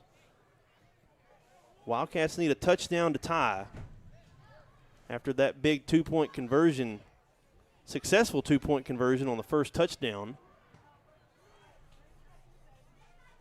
Like Blaine said, you've kind of got to figure that the defense has to stop them right here on this set of downs. Dibble has turned it over a couple of times. Something to remember as well. Criswell gets the snap, handoff, Perez. It's a reverse, and it goes backwards. Che Barnett read that from the get-go. Dibble tries to get cute. It goes backwards. Loses a chunk of yards. Loses about 4 yards on that first down play. Now inside the 40, back to the 39-yard line, 2nd and 14. Yeah, and Che Barnett was not fooled on that one. Did a good job of using his speed, running the ball carrier down, and huge play, not only to get a loss of 4, but if Che is not able to make that play, that might have gone to the house, as most of the defense had reacted the opposite direction. 2nd and 14 now, back at the Dibble 39. Gets the snap. Handoff Perez up the middle, has some room, crossing the 40, taken down shy of the 45. Gets that lost yardage back. It'll be 3rd and 10 now coming up for the Demons. Yep, good job of getting him on the ground after not a whole lot there. 4 yards to make it 3rd and 10. Huge 3rd down. Not only do you got to get them stopped short of the sticks, but probably got to get them stopped pretty well short of the sticks, or they're going to be tempted to go for it. Interesting, Coach Cater. 2.5 minutes to go here. Interesting, Coach Cater is choosing to hang on to those 2 timeouts for the moment as the clock rolls down under 2.5 now. Would anticipate him taking one after this play if you get him stopped short. Yep. Play clock now at 7. Cresswell gets the snap. Keeps it. Blitz coming, rolls to his right, throws out into the flat, and it's dropped. That's huge. You save your timeout. Saves the timeout. Coach Norman elects to throw it instead of running it. Well, he's being aggressive. Stops the clock with 2:09, and the punting unit comes out. The Wildcats save both their timeouts. 2:09 to go here as the punting unit also need to watch for the fake punt here. The Wildcats have been burned right here at this part of the field against the Davis Wolves a couple of weeks ago. You do, and, huge gamble by Dibble trying to pick up that first down with a pass instead of just running it and making you spend a timeout. So here's the snap. It's a high snap. And he's going to fake it. No, now he punts it away. Fair catch called for by Trevathan at the 26, and the Wildcats will have possession right at 2 minutes to go. The Wildcats, 2 minutes on the clock. Do still have 2 timeouts. 2 timeouts. Now or never for the Wildcat offense. You've had some good drives come up just short. You got 2 minutes and 2 timeouts here to go 74 yards and try to tie this game and then maybe win it with a 2-point conversion. Wildcats have been able to move the ball pretty effectively. The bad thing is with just 2 minutes left, it kind of figure it's going to mostly have to be through the air. Might negate some of your running ability. We'll see. Barnett is in the game. Split formation. Brown standing at his own 20-yard line. Gets the snap. It's the pass. Looking to throw. Going to throw it deep. Down the middle. And caught! It's caught! Oh, my gosh. A one-handed catch. Trip Jones. What a play. My goodness. Between two defenders, Trip Jones goes up with one hand, pulls it down inside the Dixon 50, down to the Dixon 47-yard line. 1st and 10 for the Wildcats. This is as good of a catch in a high school game as I've seen a long time. Colby Brown put that one up there, gave Trip Jones a chance, and he goes up with one hand and just rips it down. What a play. 1:35 to go. The Wildcats quickly to the line of scrimmage. Here's another pass. Throws. And it's caught by Diaz at the 30, and he's down to the 25. The Wildcats back-to-back big plays here, and they're now down to the Dibble 27-yard line is where they're going to mark it. Stops the clock. Should stop the clock. It's running. The chains aren't set. Why was the clock not stopped? But nonetheless, maybe that helps you out with the field position you're in now to leave the clock rolling a little bit and spend a little bit of time. 1 minute and 10 seconds to go. Shotgun formation. Brown gets the snap. Looking to throw under pressure. Throws it across the middle, and it's batted down and falls incomplete at the 5-yard line, intended for Trip Jones. So that stops the clock with 1:01 to go. Yeah, and it looked like he had him on the post. That throw was just a little bit behind Tripp. Wasn't able to haul it in. Everybody calm down for a minute here. Take a breath. 2nd and 10 from the 27 with 1:01 on the clock. Still got 2 timeouts. Whole playbook's probably open at this point. You can run it now if you want to try to sneak in a run. You've got 2 timeouts and already down to the Dibble 27-yard line. Play clock at 15 seconds. Split formation.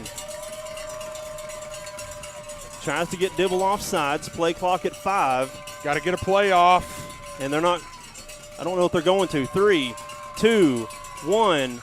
And they just get it off. It's on the ground. Brown picks it up. Throws it into the end zone. And it's intercepted in the end zone.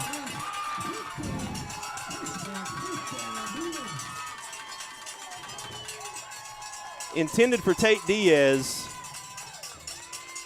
Yeah, threw it up to try to let Tate make a play and just threw it a little bit too far, and the defender was able to read that one well and go up and make the pick. Not so sure if you had it to do over again, you might not have went ahead and burned one of those timeouts and resettled everybody as the play clock was dwindling, and play was just kind of off from the beginning. It was a low snap, was on the ground. Brown did a good job of picking it up, but then the errant throw looking for Diaz, and just a rough way for this one to end for the Wildcats. 2 timeouts for the Wildcats. Got to figure it's going to be a couple of kneel downs here as Cresswell gets it, and he's going to kneel it down. Coach Cater is going to call one of his timeouts.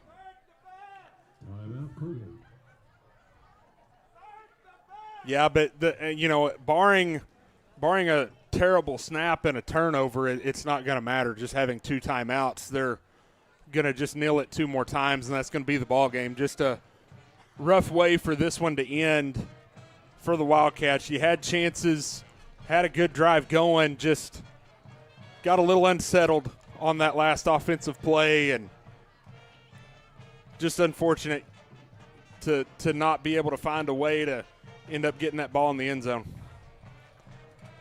So barring a miracle, the Wildcats are going to fall 4-5.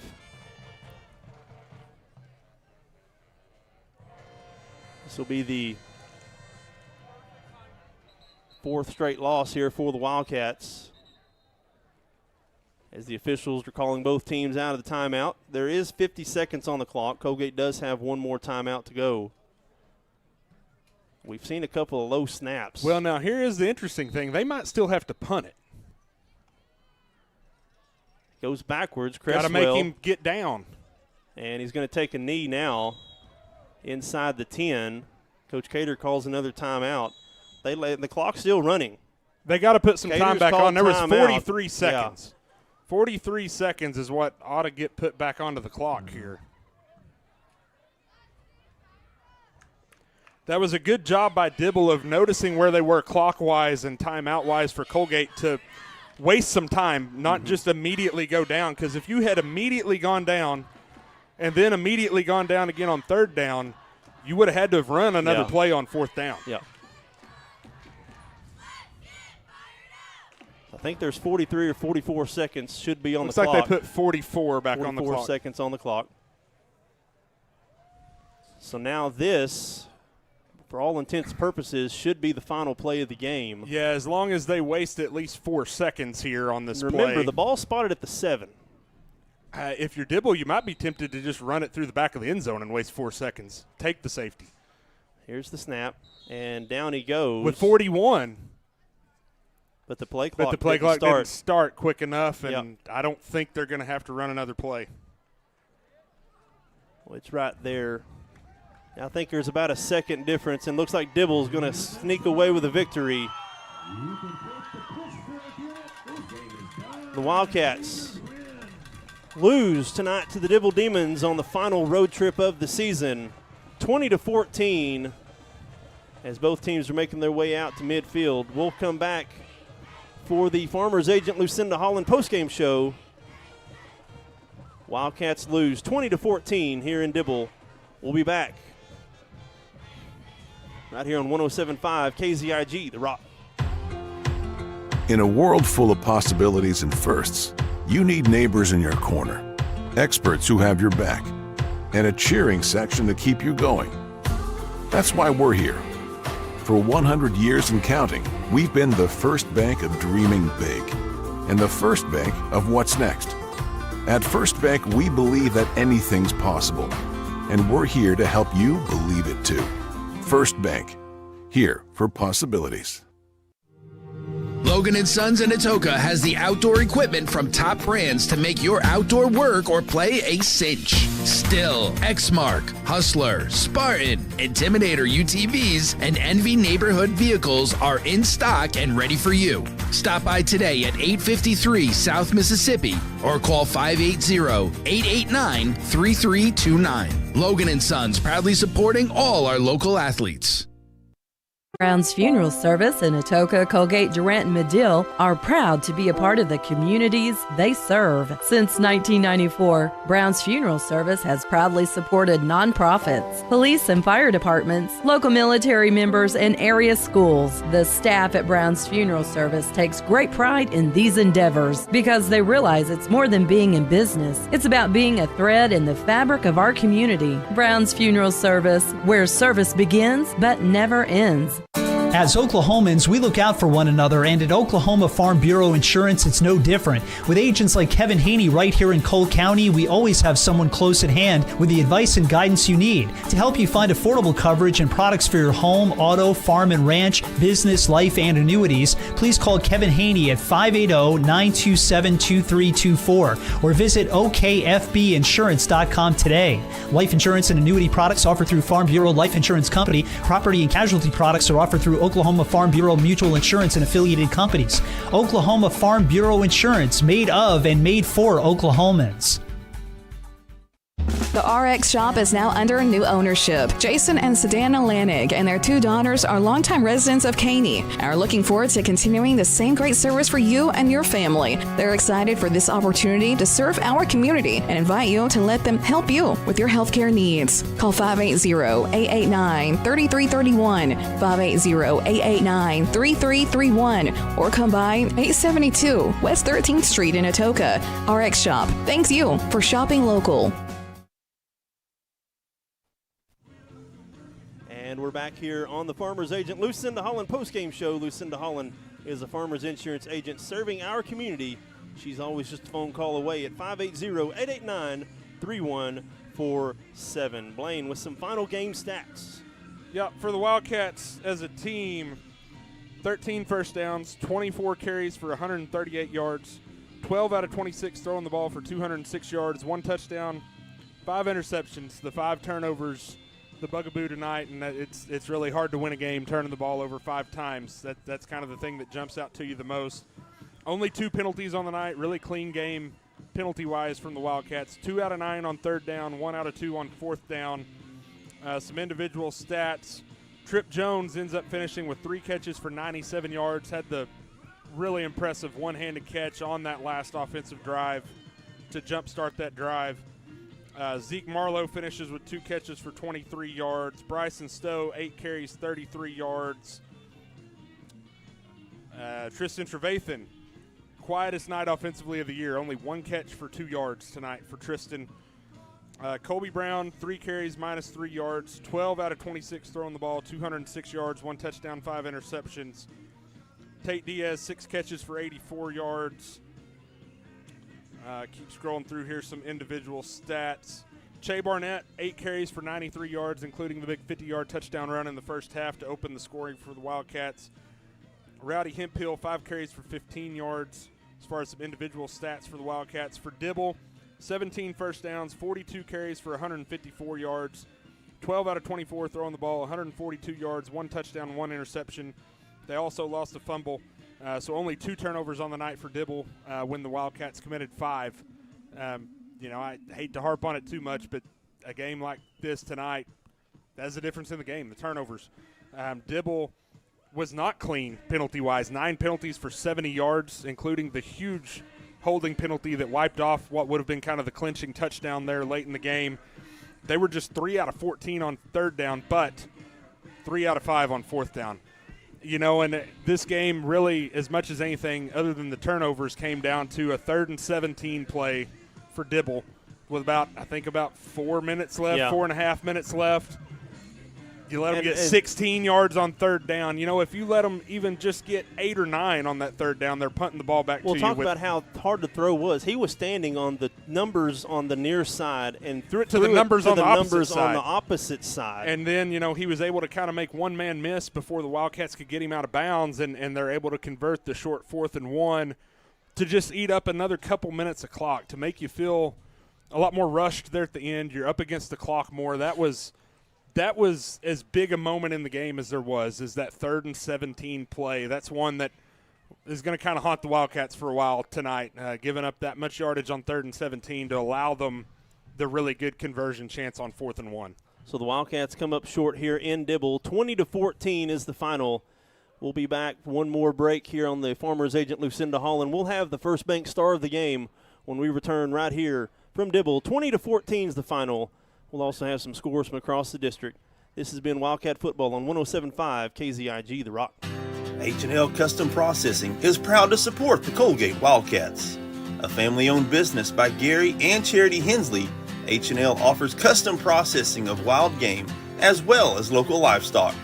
H&L is USDA certified and makes it a goal to provide excellent service, cleanliness, and up-to-date processing services in their state-of-the-art facility. With immediate openings for beef and pork processing, H&L is here to help get your team ready for tailgating or backyard cookouts this season. Stop by and check out their facility in Coalgate or call 580-258-0263 for more. A community bank is far more than just a bank that offers the services such as online and mobile banking, mobile deposit, and loans that fit your needs. A community bank invests in the community it serves.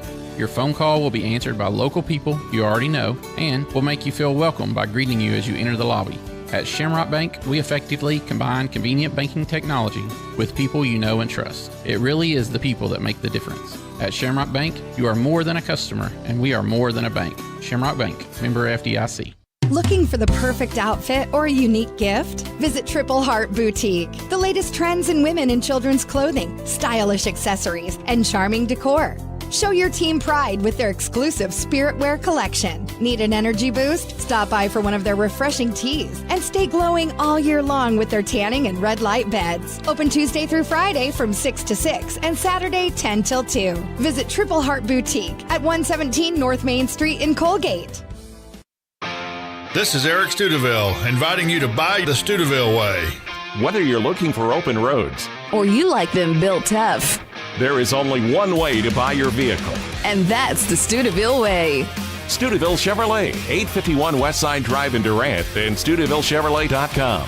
And Studeville Ford, 1601 South Mississippi in Atoka, and StudevilleFord.net. The Studeville family of dealerships, proudly serving you and your communities.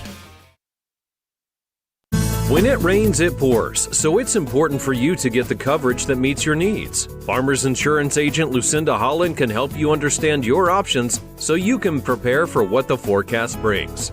We know a thing or two because we've seen a thing or two. Learn more by calling Agent Lucinda Holland at 580-889-3744 to find out how she can help you protect the things that matter most to you. That's Lucinda Holland. We are farmers. Bum, bum, bum, bum, bum, bum. Underwritten by Farmers Truck Fire Insurance Exchanges and Affiliates. Products not available in every state. And we're back here in Dibble. This is the Farmers Agent Lucinda Holland postgame show If you're looking for an insurance agent who can help you understand your options, call Lucinda Holland at 580-889-3147 as we now move to the First Bank star of the game. Yeah, tonight we talked off air during that break. We're going to go with Che Barnett for the player of the game. Not just what he did offensively. He had 8 carries for 93 yards, including a 50-yard touchdown run to start the scoring for the Wildcats in the first half. But defensively tonight, man, he was all over the field. Almost as big on the defensive side of the ball as he was maybe on the even bigger on the offense, defensive side. He had, I don't keep defensive stats, but I'm just going off my head, my memory here. He had at least 2 or 3 tackles for loss, and also had several other big tackles that was kind of in a position as a safety. If he don't make the tackle, the guy's probably gone for a touchdown. And he played extremely well tonight. He's our player of the game. That was the First Bank star of the game. Get paid for making good grades with First Bank's iStudent checking account, good for ages 13 to 21.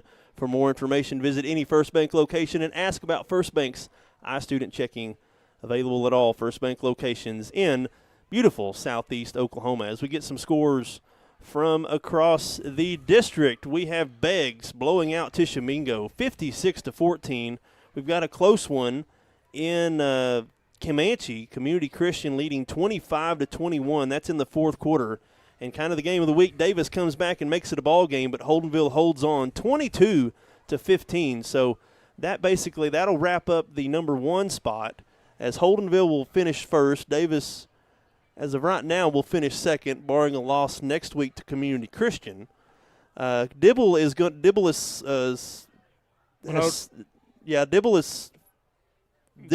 the 5th seed. Coalgate will hold the 6th seed. Actually, no. Yeah, no, you're right. Davis and Community Christian, if Community Christian wins tonight, is for. That should be a 2. They're 3 and 2. I'd say it's for second, but you could potentially wind up with a 3-way tie. Three-way tie. Yep. And in that case, Dibble will have the points. No, Davis. Davis will have the points. Davis is pretty well locked into the second spot. So Holdenville and Davis are going to get to host playoff games, and Beggs and Community Christian right now jockeying for that 3rd and 4th spot. As long as they end up with the same record, it would be Beggs 3, Community Christian 4, because Beggs beat Community Christian head-to-head. Yeah, and something to note, Beggs got their 15. Community Christian is not going to get their 15, so that's going to swell even more there. And Dibble not mathematically eliminated. They play Beggs next week. Yep. They would have to beat Beggs and probably get some help district point-wise from some other games. Yep. So as we wrap things up here, we'll look ahead to next week. The Wildcats finish out the season at home. It will be senior night at Donald Mike Mayer Field, Week 10. Well, the Wildcats will send the seniors off. All the fall sports will happen before the game. I'm unsure the start time on that, but be sure. They said around 6. Around 6 o'clock. I know there's quite a bit of seniors, so we'll be around 6 o'clock. So if you can't make it, join us. We'll have the pregame show, the Texoma pregame show. Will start at 6:45, and kickoff will be at 7 for one final time next week at Donald Mike Mayer Field. So on behalf of myself, Cody Newberry, Blaine Riley, I want to thank Nathan Harden, everybody back at the mothership in Durant. Thank you for tuning in and joining us each and every week.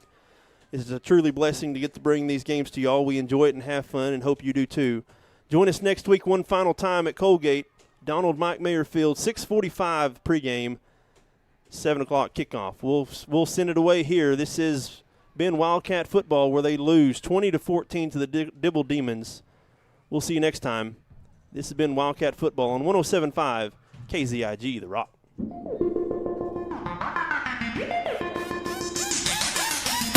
Thank you for listening to Coalgate Wildcat Football. The 2024 Coalgate Wildcats are presented by First Bank. The Wildcats are sponsored by Brown's Funeral Service and Farmers Insurance Agent Lucinda Holland. The Coalgate Wildcats are brought to you by Studeville Ford, Shamrock Bank, and Logan & Sons. Coalgate Wildcat Athletics are also sponsored by Cole County Farm Bureau, Triple Heart Boutique, and H&L Customs. Also helping to bring you the Coalgate Wildcats, the RX Shop, and Cole County Community Hospital. The Wildcats are sponsored in part by Flower Garden, and the Cole County Tag Agency. This has been Coalgate Wildcat Football.